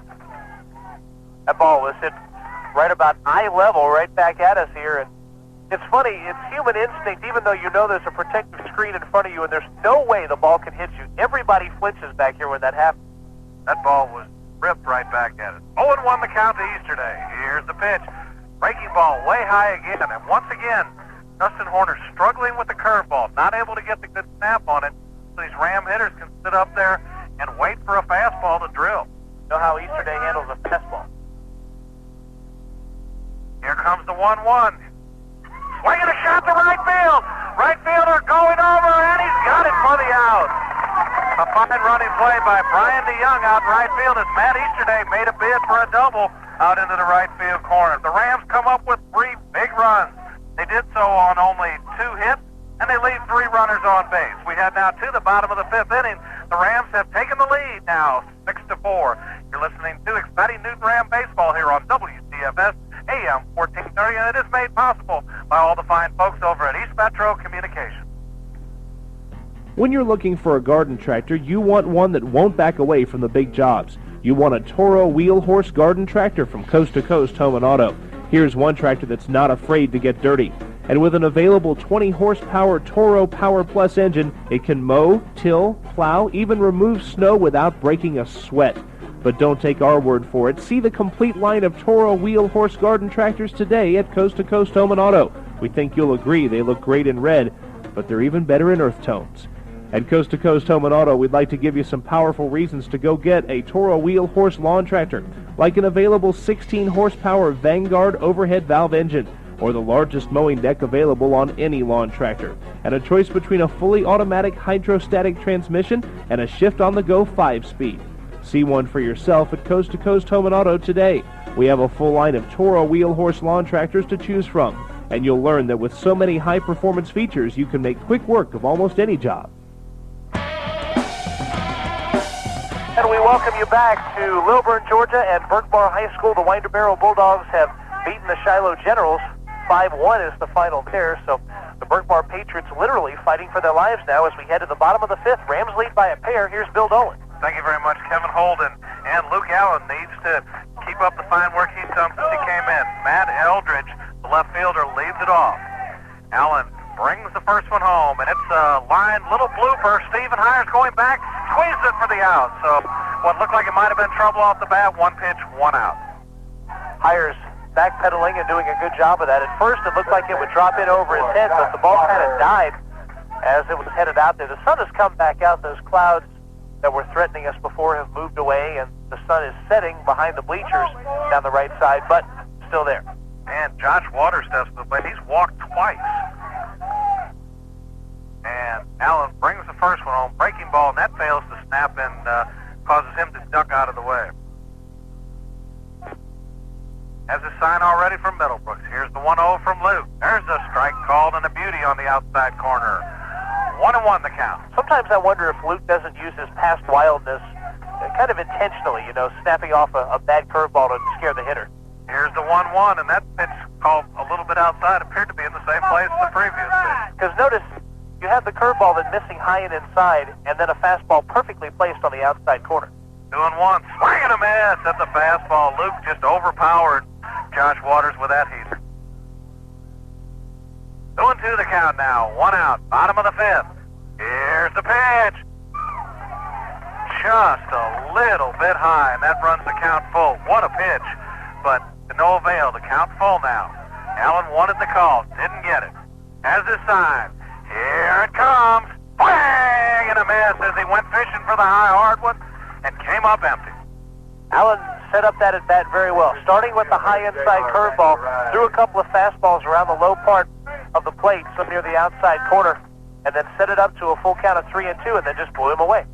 That pitch that is so hard to lay off of, that high fastball up about in the letters. You see it so well, but you just can't catch up with it. Here's J.R. Vanderijst. Here's the pitch. He bunts, and it's a beauty. Baker charges, throws in the dirt, and into the right field corner. Vanderijst will head for second.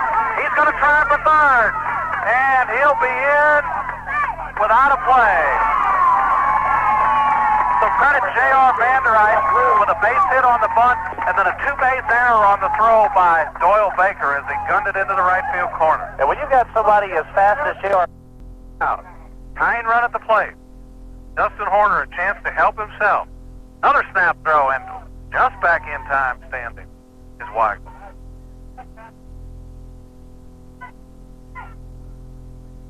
Horner's reached base twice, once on an error and once on a base hit, and had the strangest of at bats his last time as a pitch went behind his head and hit the bat and dribbled out to Luke Allen, who threw him out.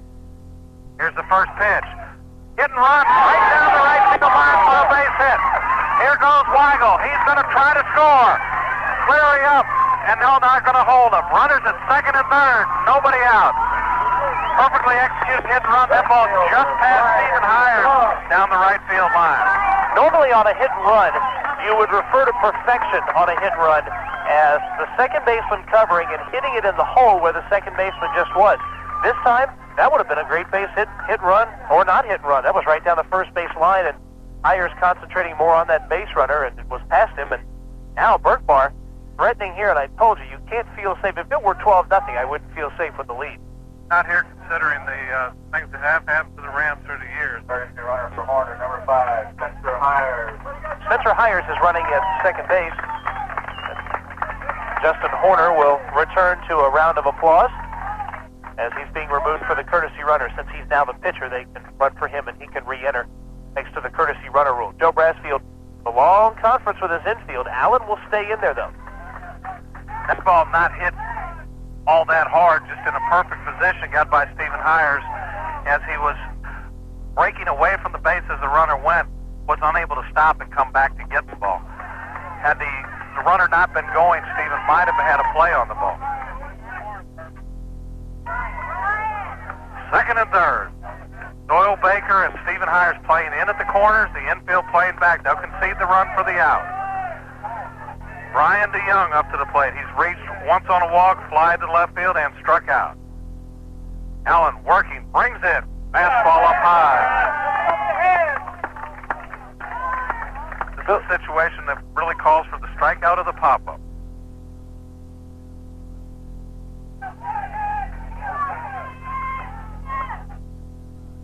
Allen gets his sign. Brings the 1-0 home. Swing and fouled right back here. Good fastball from Luke Allen.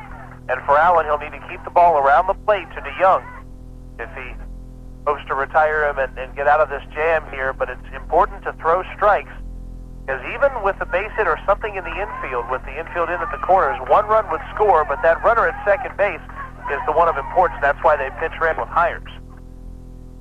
Here's the pitch.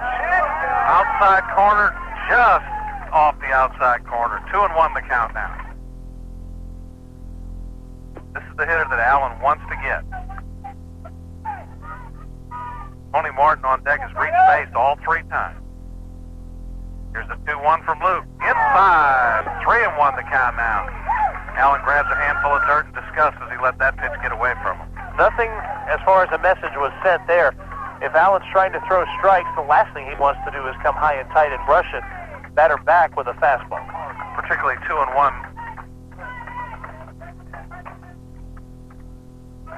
Has his sign for Middlebrook. Here's the pitch. Ball 4. That pitch didn't miss by much, Kevin Holden. No, not at all. It was about waist high, maybe a tad above waist high, and it is called ball 4. That's the new strike zone, the way that it's interpreted by modern umpires. You know, a strike zone more or less from about the letters on down, but it's usually called from the waist on down. It's been kind of a strange strike zone today all the way around. If you could even say there has been one strike zone, there's probably been a dozen. Tell you what, Bill, there are several reasons for the Rams to win this game. 20 wins in the regular season and revenge against Berkmar, but I'll tell you another reason that's more important. If they don't win, Berkmar will be in the region tournament. They have trouble with Berkmar and not so much with Winder. There's the pitch, and it's a breaking ball for a called strike on the outside corner. Good pitch from Luke. Tough to come back with that breaking ball when you've just walked a hitter. The infield still playing at double play depth up the middle. Here's the 0-1. Fastball high and away. 1-1 to count. Last game in the world you want to have before a region tournament where your pitchers are walking people and Berkmar has the bases loaded so often. It can really wreck your momentum, especially if you come out on the losing end. 1-1. Here's the pitch from Allen. Breaking ball. Just off the outside part of the plate. 2-1 the count now. Doyle Baker playing in at third, but way off the line. He's about 20 feet off the line. Something down the line would be disastrous right now. Here's the 2-1. Up high, 3-1. The Rams about to walk in a run. Allen has just got to throw strikes. That's the key. It's been the trouble with almost every pitcher that's been in the game this afternoon. He is just throwing strikes. I don't know if it's something in the air here or what, but walks are very common this afternoon. Until this inning, Luke had been the only pitcher that had been able to throw strikes consistently. 3-1 to count. Here's the pitch. There's a strike called on the outside corner. 3-2. Now a huge pitch. You throw a ball. It's a one-run game with the bases loaded, no one out. You throw a strike or retire this batter somehow, and you've got one out and the double play a possibility. It all comes down to this pitch. Here's a 3-2. Fouled right back here. Tony Martin with a big rip of that pitch up. High fastball. Unable to get around on it. Fouled it back to the screen. Gave him a good pitch to hit. A little too good a pitch to hit, but not wanting to walk the batter. Tony, put over the hands, big guy. Luke has his sign. Here's the 3-2. And it's a chopper right back to the mound. Allen has it. Throw to plate out. And the big play for the Rams. Luke Allen had to wait forever for that ball to come down and made a good throw to Chris Middlebrook. Middlebrook making sure kept both feet on the plate and actually took a shot from the runner instead of stretching out like a baseman. Wanted to make sure that the umpire called him out. That's the toughness of a catcher. You'll take the scars in the morning in exchange for the out here, because with the double play now a possibility, the Rams could get out of this ever so tight jam. Still the bases loaded, though, and on that chopper, Allen literally jumped up in the air to make sure to get that ball in time. Michael Barrett steps to the plate now. He has yet to reach base. Here's the first pitch. Breaking ball and a beauty. It's a called strike on the outside corner. Luke started him off with a curveball.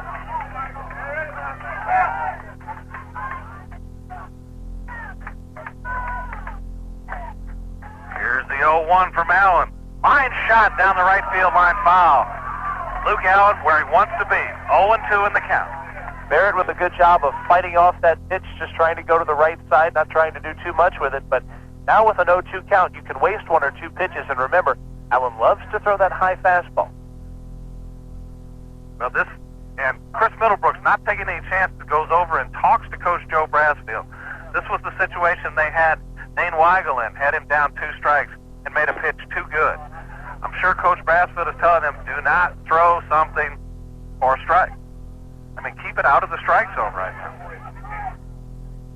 Barrett has pulled the ball twice and struck out once, telling you he's been ahead of everything that's been pitched, so a high fastball seems ever so more a possibility.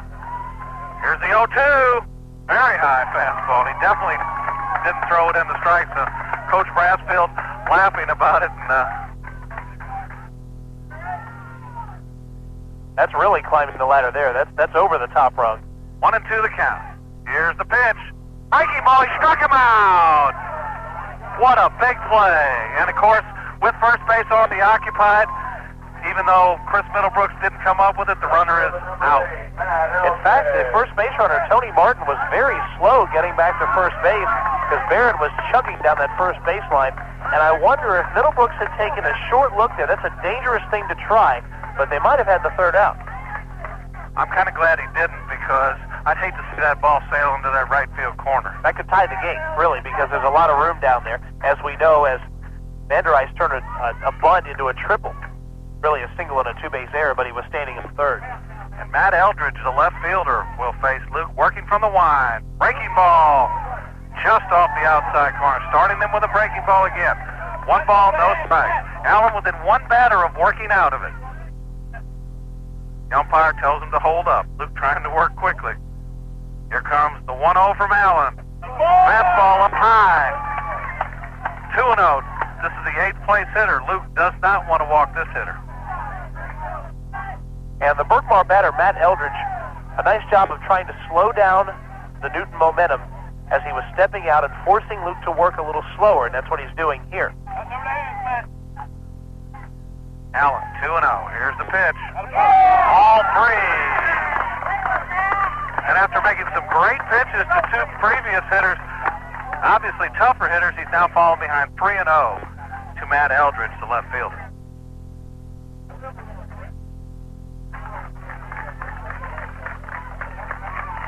Three and 0 to count. Allen brings it home. Strike call. On his way to first base on the play was Matt Eldridge, and the umpire, very late call there, and Eldridge had a few words for him. Meanwhile, the third base runner, Hires, had come a few steps down the line, and Middlebrooks had to chase him back. Doyle Baker was unable to get in behind him, or they might have had him picked off. 3-1 the count now. Here's the pitch from Allen. Strike! Swing and a miss. Pitch right in on his hands. An excellent pitch from Luke Allen. And Matt Eldridge unable to come close to the fastball of Luke Allen. All he needs to do is throw a strike. I think he can overmatch him again. And you go back to a 3-2 count with no one out, and the bases loaded, and the crucial pitch of this inning where he got Tony Martin to hit the bouncer. Now with another 3-2 count, another crucial pitch here, a wide one, makes it a 1-run game. 3-2 the count, 2 outs. Here's the pitch. Struck him out. Luke Allen pitches up to the bases loaded. Nobody out jammed the Rams sideline, going wild as they maul Luke Allen. And the Rams managed to hang on to their lead. No runs. There were 2 hits in the inning, no Ram errors, and 3 runners left on base. We head now to the top of the 7th inning.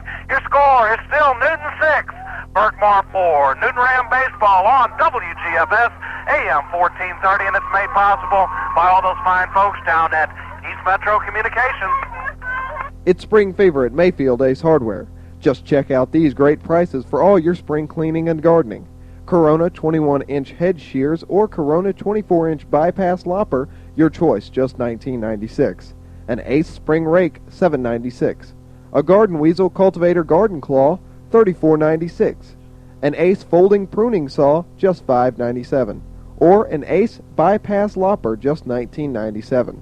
It's spring fever at Mayfield Ace Hardware, your headquarters for spring cleaning and gardening. Mayfield Ace Hardware on the Square in Covington.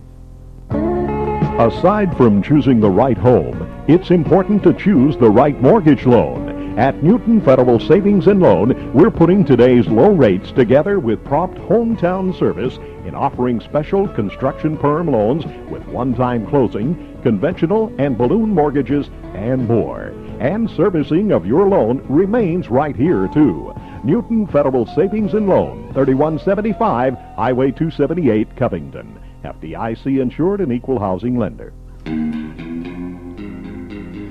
And welcome back to Lilburn, Georgia. Berkmar Patriots and Newton Ram baseball. I'm Bill Dolan with your play-by-play. As the Rams on top 6-4, Kevin Holden bringing you the color commentary. And Stephen Hires at the plate. Here's the next one to him. Ball one inside. That evens the count at 1-1. Brandon Smith is warming up in the bullpen for the Rams. That likely means he'll play second base in the 7th, and Brian Moon will try to pick up the save. Here's the pitch, and that's going to be a base hit for Stephen Hires. Stephen has hit the ball hard 3 times, gets one on the 5th, a little nubber, just over the third baseman's head, and he reaches with a base hit. Hires' first base hit of this game. He had a base hit in the 7th inning against Parkview, so the average may not be high, but he's been hitting in the clutch. And, of course, he did have the base on balls his last time up that drove in the run, I believe. And that single in the 7th inning started the rally that ended up giving the Rams the sub-region championship. He came around to score on the single by Johnson.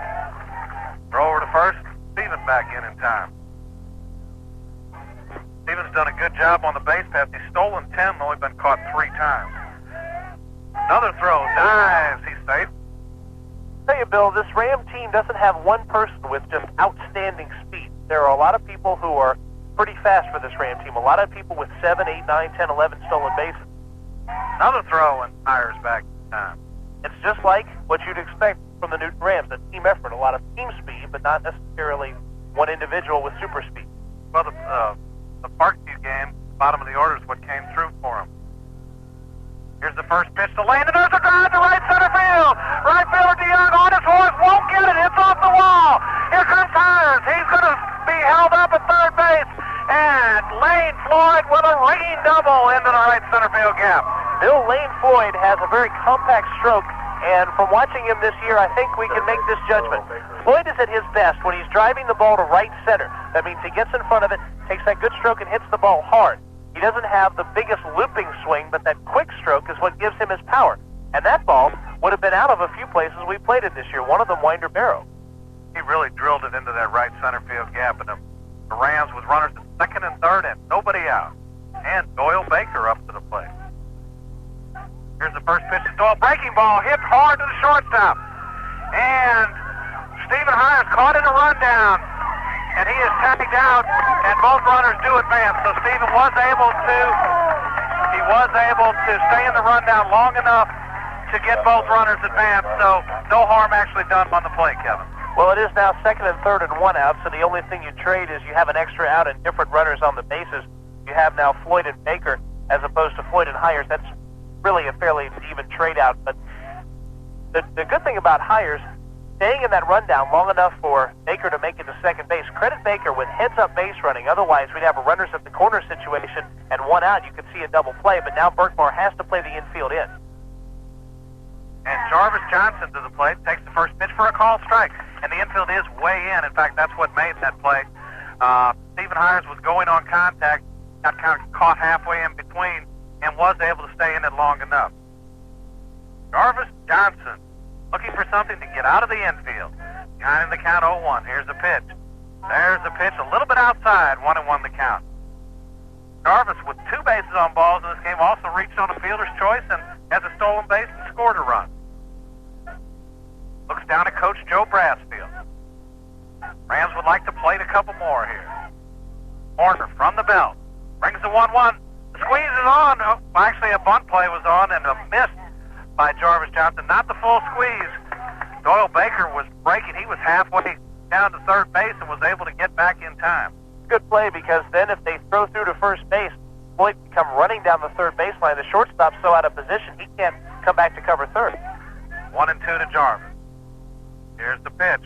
Breaking ball outside. That evens the count now at 2-2.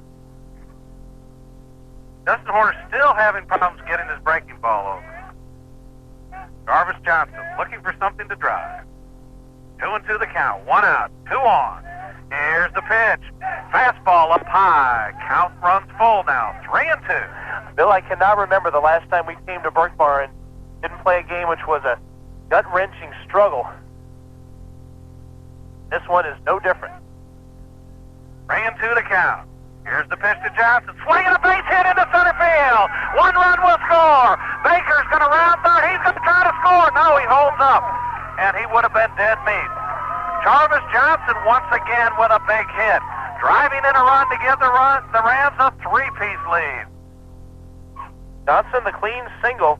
Doyle Baker was nearly in trouble around third base. Brassfield gave him the hold sign, but Brassfield came so far down the third base line and so far back toward the Newton dugout. I wonder if Baker had trouble out of his eyes seeing the stop sign, because he took a big turn around third base. I think he might have actually misseen the coach and almost got picked up. Back around to the top of the order, and Matt Easterday once again. Matt with 1 for 4 on the day. Rams with runners on the corner and a lot of speed down at first base. I think you can almost bet the house that Jarvis will be going here. Only 1 out. Here's the pitch to Easterday. Swing, and it's fouled back. And Johnson's not going on the pitch. Kind of surprising. He's going to stay put, and the infield back, you'd like to do whatever to try to erase that double play.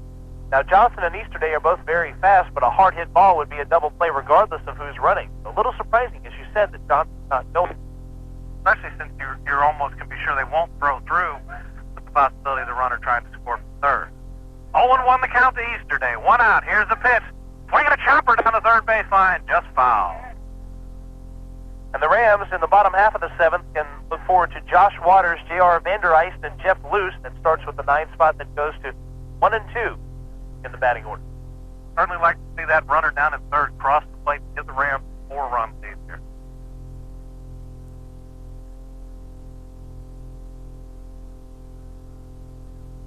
Warner looks for his side. 0-2 the count to Easterday. Here's the pitch. Ball outside. They're going to throw on through. And Johnson is out. Surprisingly, they threw straight on through, and Jarvis Johnson once again with one of those crazy slides, Kevin. Yeah, he slid very close to the base, probably a foot or 2 away. The person who made that play was Jeff Luce, the second baseman for Berkmar. Soon as if he was going to take the throw, instead of them throwing through, then at the last second, hold it back.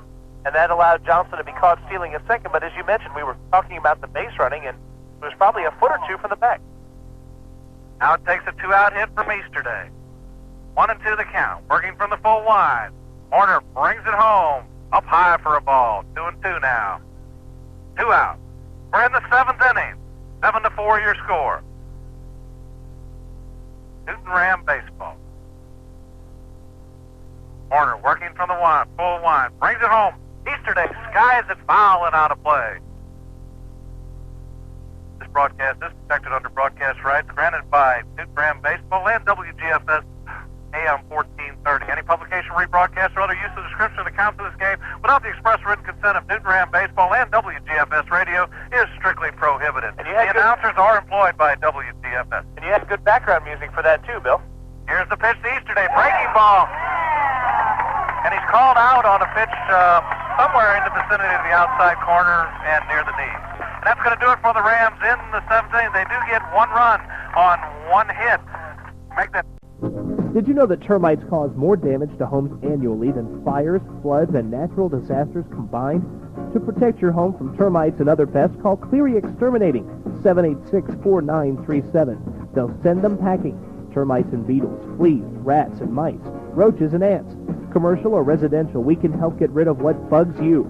Call Cleary Exterminating on Highway 278 in Covington, 786-4937. At Cleary Exterminating, we make mouse calls. Hopefully, in the 1996 regular season, the Rams with a 3-run lead over the Berkmar Patriots, who are 3 outs away from having their season over. If they cannot come back, they will not be in the region tournament. But we'll see what the Berkmar Patriots can do. Ryan Moon is on to save it, and here to pick up the win is Bill Dolan. Thank you very much, Kevin Holden. Brandon Smith, the junior second baseman, takes over for Moon. Out in left field, Matt Vaughn takes over in left field now, and Luke Allen back out to center field, and that appears to be all the changes. Number 4, Josh Waters. Josh Waters, the number 9 hitter, will lead off for the Patriots. Their season on the line here, Kevin Holden. And we have one other change for the Rams. They have a new second baseman, Brandon Smith, as Moon comes in to pitch. You probably mentioned that. I did. I was completely tuned out. I'm sorry. I was doing the line for Luke Allen. He pitched 3 2/3 innings, facing 16 batters. No runs. That's huge. On 4 hits. Did not walk a batter. No, he walked 1 batter, and he struck out 6. The number 9, then around to the top of the order for the Berkmar Patriots. As we said, their season on the line. Winder Barrow has already won. Moon's first pitch. There's a strike call, the beauty at the knees.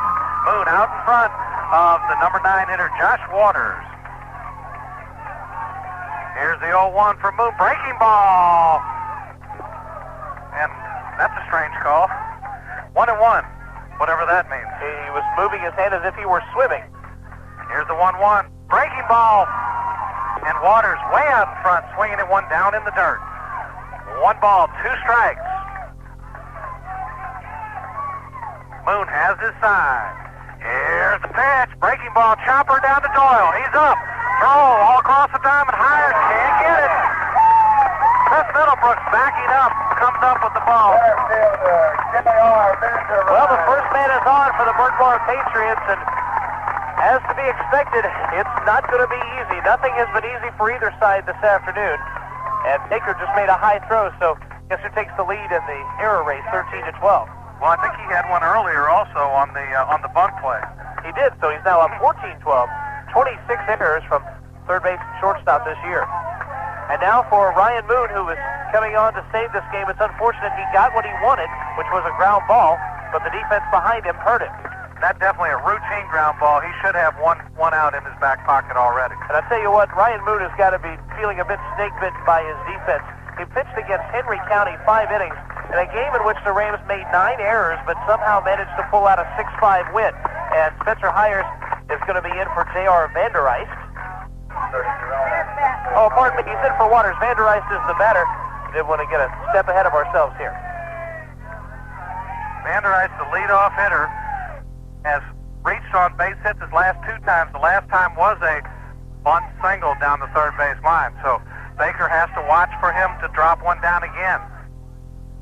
That run looms ever so big that they picked up, but the one they left sitting on third base looms ever so big also. And with Baker playing in shallow, remember that Moon doesn't throw as hard as Luke Allen, so it could be easier for Vandereist to pull him. And with Baker in, it makes it a tougher play for him. Runner gets his lead. Moon working to Vandereist. Here's the pitch. Swing and foul back to the backstop. And the runner, after the ball was fouled to the backstop, took off in a full sprint. This must be one of the track runners that the coach was talking about. He's out here getting his running in. They run track and then every once in a while decide to do some base running for the Patriots. Rams have had a few of those in the past. 0-1 the count. Ryan Moon trying to close it out. Here's the pitch. A little bit low and outside. 1-1 the count. Moon, the 4th pitcher for the Rams today. Coach Brasfield going through most of his staff. Moon checks the runner. Here's the pitch. Swinging a drill to left field. Matt Vaughn will not get it. He comes up and brings it in. Runners at first and second and nobody out. That was a clean base hit to left, and remember now, both times they pulled Ryan Moon on off-speed pitches. So he might have to come in with a few more fastballs. If I'm Jeff Luce, I would watch for that. He's been bitten on a few of the curveballs. Rams with a 3-run lead. Can still look for the double play. Ryan Moon, of course, looking for the pop-up, the strikeout, or the double play. At this point in time, all he wants to do is keep the ball in the ballpark. With a 3-run lead, you have a little room to play. The key is to throw strikes and let your defense take care of the rest. But again, you might see him come with a few more fastballs here. Evidently, Coach Brasfield didn't want to work Luke anymore because he felt he needs to save him for the region. Here's the first pitch from Moon. It's a breaking ball, outside corner, called strike one to Jeff Luce, the shortstop. And Allen pitched 3 2/3 innings after not pitching for a long time. He had a long time off, so it's good he at least got some work in. And was very effective, especially in the clutch when he had to with the base load. Here's the 0-1. A little bit low, 1-1. One thing it does is probably assure you that Richie Cleary will be throwing a complete game or somewhere close to it in the first game of the region tournament, either Thursday or Friday. Probably Thursday. 1-1 to count. Jeff Luce, the hitter. Moon working. Checks the runners. Easterday got in behind the runner, and now time is called. The first round of the region tournament is Thursday at Clark Central High School. It's an unusual scheduling thing, Bill, as they play the first game at 2 p.m. on Thursday, followed by a 5 and an 8 that day, so all 6 teams in the tournament will be playing. The Rams will play sometime Thursday. And everyone will be able to hear it right here on WGFS AM 1430. Moon will roll back towards There are second, some no who one say there as they try to keep the runner close down there. Ram infield looking for 2. Here's the pitch from Moon. Breaking ball. Stays inside. 2-1 the count now. A 7-4 score here. 2 on, nobody out. And with the big guys coming up in the batting order, this is the man you want to get ahead of. He struck out looking 2 straight times. Here's the pitch from Moon. Swing! And a foul tip into the glove of Chris Middlebrooks. Good, hard fastball from Ryan Moon, and Luce unable to come up with it. And the Berkmar stands, all of them standing up with maybe one exception. They're rooting on their Patriots, understanding that they're 3 outs away from the end of their season. Here's the 2-2 from Moon. Struck him out! Fastball right off the outside part of the plate, and Luce unable to come up with it. And that's a big out for Ryan Moon and the Newton Rams. A couple of big things could happen here, Bill. A few more outs, and the Rams, first of all, would break this jinx at Berkmar High School, which dates back to Tim Heyer's high school days, back to 1990. A couple of other things that would do, the 20th win, and of course, would help them gain momentum headed to the region tournament, and they would face one of the teams they might face, the Winder Barrow Bulldogs, a team they do much better against than these same Berkmar Patriots. Dane Weigel to the plate. Weigel with 2 hits on the game takes the ball low and away. He also reached on a fielder's choice and scored a run back in the first inning. Ryan Moon. Here's the 1-0. There's a chop down to Doyle Baker. He moves it. Matt Easterly up over to Baker, and they get the 4th and 3rd. One of the stranger plays you'll ever see. Call that a 5-6-5. I don't think you can get an assist and a put out on the... But what a strange play. Baker boots it. Matt Easterday hustling over, gets the lucky bounce, and throws over to Baker, who had gone back to the bag, and they get the 4th and 3rd for the second out. He either gets that or he gets 2 assists. He flips it to Easterday, who flips it back to it. The thing about that is, these Berkmar Patriot fans have to feel like luck is not in their corner in the 7th inning, because usually that ball skips away, but Easterday happened to have stayed back in his position long enough to get that ball that bounced away from Baker. Reminds you of when Don Marson threw his no-hitter in the 56 series, same type of play. Ball bounces away from the third baseman. Shortstop just happened to be right there for the out. Or if that ball bounces to Doyle's right down into that foul territory, 2 runs might score on the play. Oh, they could run all day if the ball goes down the right side, because it bounced off him and it still had a lot of momentum, was traveling pretty hard as it bounced off him. Justin Horner to the plate now. Last chance for the Patriots. Ryan Moon brings the pitch. There's a curveball, and it's a beauty for a strike called as he paints that inside corner. Well, if Berkmar would want to pick anyone up in this situation, it would probably be Justin Horner. He has 2 ringing base hits in this game, and he's also reached on an error. Here's the 0-1. Swing and foul tip back into the mid of Chris Middlebrooks. The Rams are one pitch away from their 20th win of the season. Only the second time in the history of Newton High School that would happen in the regular season. 0-2 the count. 2 out. Bottom of the 7th inning. 2 runners on base. Moon from the belt. Here's a pitch. High for a ball. 1-2 the count.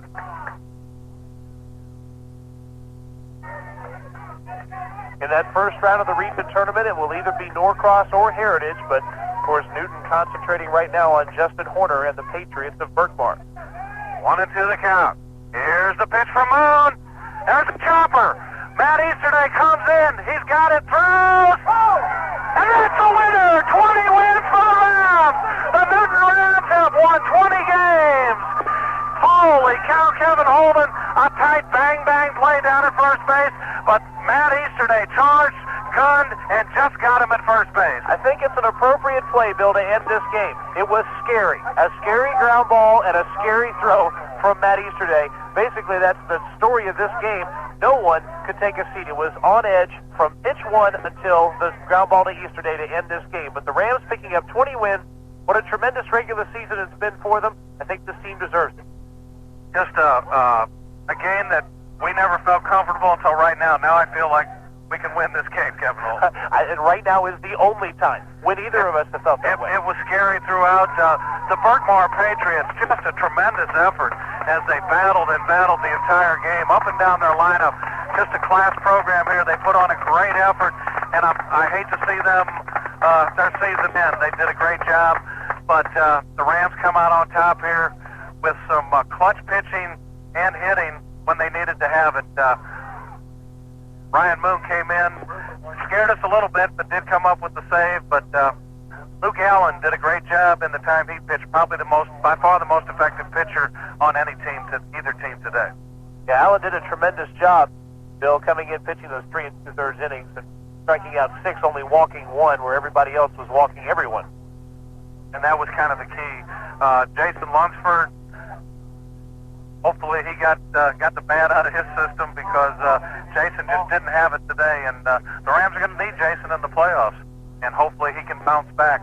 Not a great outing for Matt Easterday on the mound either, and Ryan Moon started off a little shaky, but hung in there and got the job done with a big strikeout. That was a big play when he got Jeff loose on the strikeout. And then they got a break. The ball bouncing off Doyle right out to Matt, and they were able to get the force out. So sometimes Lady Luck looks your way, and sometimes it doesn't. In the 7th inning, it did for the Rams. We'll be back with the totals and highlights and our WGFS player of the game in just a moment. You're listening to exciting Newton Rams 20-win season baseball on WGFS AM 1430, and we'd never be able to do it if it weren't for the fine folks at East Metro Communications. The cellular phone business has become extremely competitive, and it's not unusual to see ads offering free cell phones. What gets the consumer's attention these days is an affordable rate plan. Well, if that's what you're waiting for, then listen up. Right now at East Metro Communications, you can get a free cell phone, no connect fee, and cellular service for $14 per month. And that includes 20 minutes of off-peak airtime. That's right, I said $14 and 20 minutes free off-peak airtime. This offer expires April 30th. So go by East Metro Communications, this area's oldest authorized agent for AirTouch Cellular. They're located a quarter-mile east of Newton General on Highway 278, or give them a call at 786-6796. Certain restrictions apply, cannot be combined with any other offer. At Hardy's Floor Covering and Supplies, we've got you covered with vinyl, wallpaper, carpet, wood, parquet, VCT tile, interior design service, carpet cleaning service, and blinds. They're the largest and most complete carpet store serving Newton, Rockdale, and Morgan counties, Lake Oconee, and surrounding areas. They specialize in residential and commercial flooring. Their professional carpet consultants and interior designer will bring samples to your home, take measurements, and quote you a price all in one visit. Call them, Hardy's Floor Covering and Supplies, 786-9245, 786-9245, or in Madison, 342-3869, 342-3869. Hardy's Floor Covering and Supplies.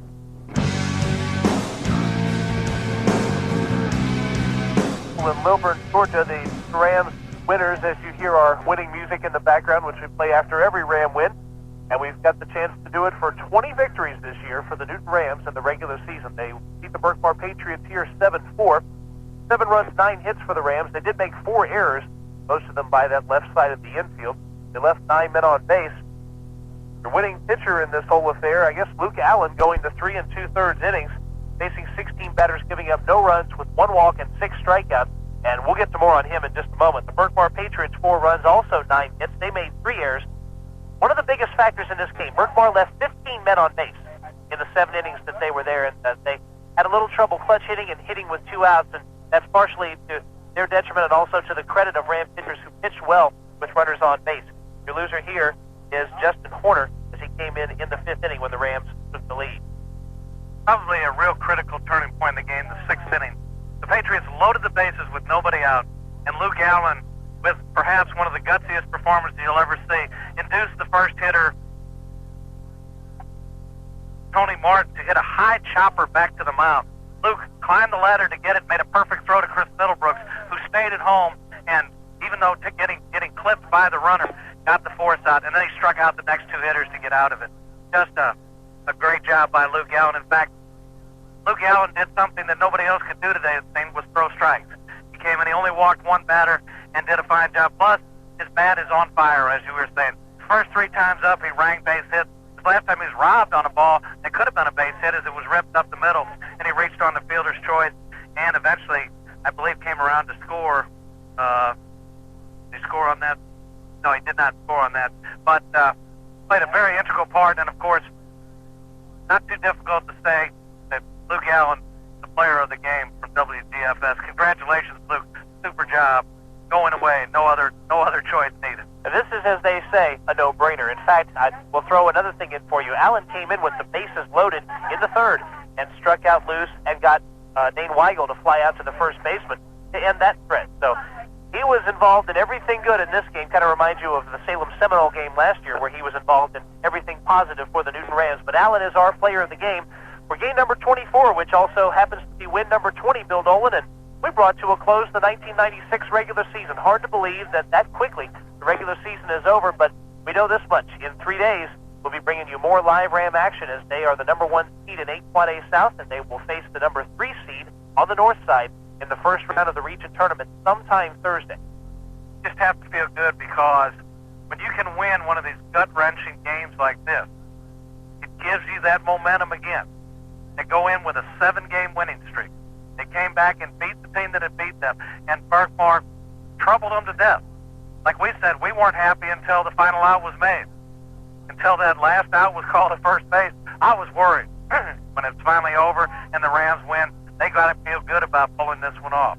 Coach Brassfield down there, down the third base line, still talking to them. He thought they lost the way they're all down there. But the Rams made some fundamental errors today that could come back to haunt them. 4 errors in the field, all on the left side of the infield, just don't do you any good. They need to tighten up that left side of the infield, because in playoff times, that's not going to get the job done. But some timely hitting, some excellent pitching by Luke Allen. I was glad to see Luke get the work. He needed the work. And of course, now you're primed for Big Richie to come out. And Richie's been a horse every time he's taken the mound this year, and you expect nothing but it from him. You expect to see him start Thursday, and hopefully the Rams can go up 1-0 in the playoffs. And the first game is a huge one in the region playoffs, because if you lose that first game, you have to win 5 in a row to win the region title. If you win the first game, you put yourself in the winner's bracket. If you win that second game also, then you're in great position. That's what happened to the Rams 2 years ago. We'll be talking a lot about the region tournament in the days ahead. There are a lot of great stories about the Rams in region tournament play, and you'll probably hear every last one of them during the region tournament. Bill, if I had told you that the Rams would make 4 errors and walked 7 people, you probably would not have said that they would have picked up their 20th win, but it was kind of a scary and, in some ways, a sloppy game for both sides. Absolutely, and probably the base on balls, the undoing of both teams, because out of the 4 runs scored by the Berkmar Patriots, 3 of them reached on base on balls, the other reached on an error, and the Rams, of course, took the lead 5 bases on balls. The bases were walked full, and then they brought in a couple runs. So the undoing of the Berkmar Patriots, the base on balls. Well, the Rams have reached some goals. They beat Berkmar here for the first time since 1990. They got 20 wins in the regular season. The Winder Barrow Bulldogs are now the number 3 seed in the tournament. That is decided, and they will play the South Gwinnett Comets on Thursday. We'll give you the times for that. The times aren't set yet. It's not a lack of knowledge on our part. The times just aren't set. But back to goal. We have one left, Bill Dolan, a winner in the Hard Luck Cafe Wing Ding inning. That's right, and fortunately, we will be bringing that throughout the whole rest of the playoff season. If the Rams get past the region tournament into the state playoffs, we'll be bringing Hard Luck Cafe Wing Ding inning during the state playoffs. So keep sending in your entries. Don't stop. Send them to P.O. Box 869, Covington, Georgia 30210, in care of the Wing Ding inning. Put your name, address, and phone number on a 3x5 card, or drop it by the station at 1151 Hendricks Street. Or fax us a copy at what number, Kevin Holden? It is 784-9892. Or also you can drop any type of an entry by the Hard Luck Cafe, and Randy will make sure we get it. We want to thank Randy for holding the Hard Luck Cafe Wing Ding inning. We're trying to give away some of your wings, Randy. Coaches from around the region will meet tomorrow. They will determine who will play who at what time on Thursday, and then we'll have the seedings for the rest of the tournament and the brackets for the rest of the tournament. But we know this much. The Rams are the number 1 seed, the sub-region champions with 20 regular season wins. Can't ask for much more than that. It's been a great season so far. The Rams have given us more than what we could have asked for. Now we want them to give us even more. Look forward to it Thursday, the region tournament on WGFS. Listen, folks, don't miss it. Exciting high school action is coming your way. My personal guarantee to all of you. For our executive producer, Todd Q. Chapman, for Bill Dolan, and literally a cast of thousands here at Berkmar High School, this is Kevin Holden reporting. Your final is 7-4. We take you to Atlanta Fulton County Stadium, where the Braves and Dodgers are locked in battle with the Braves ahead by 1.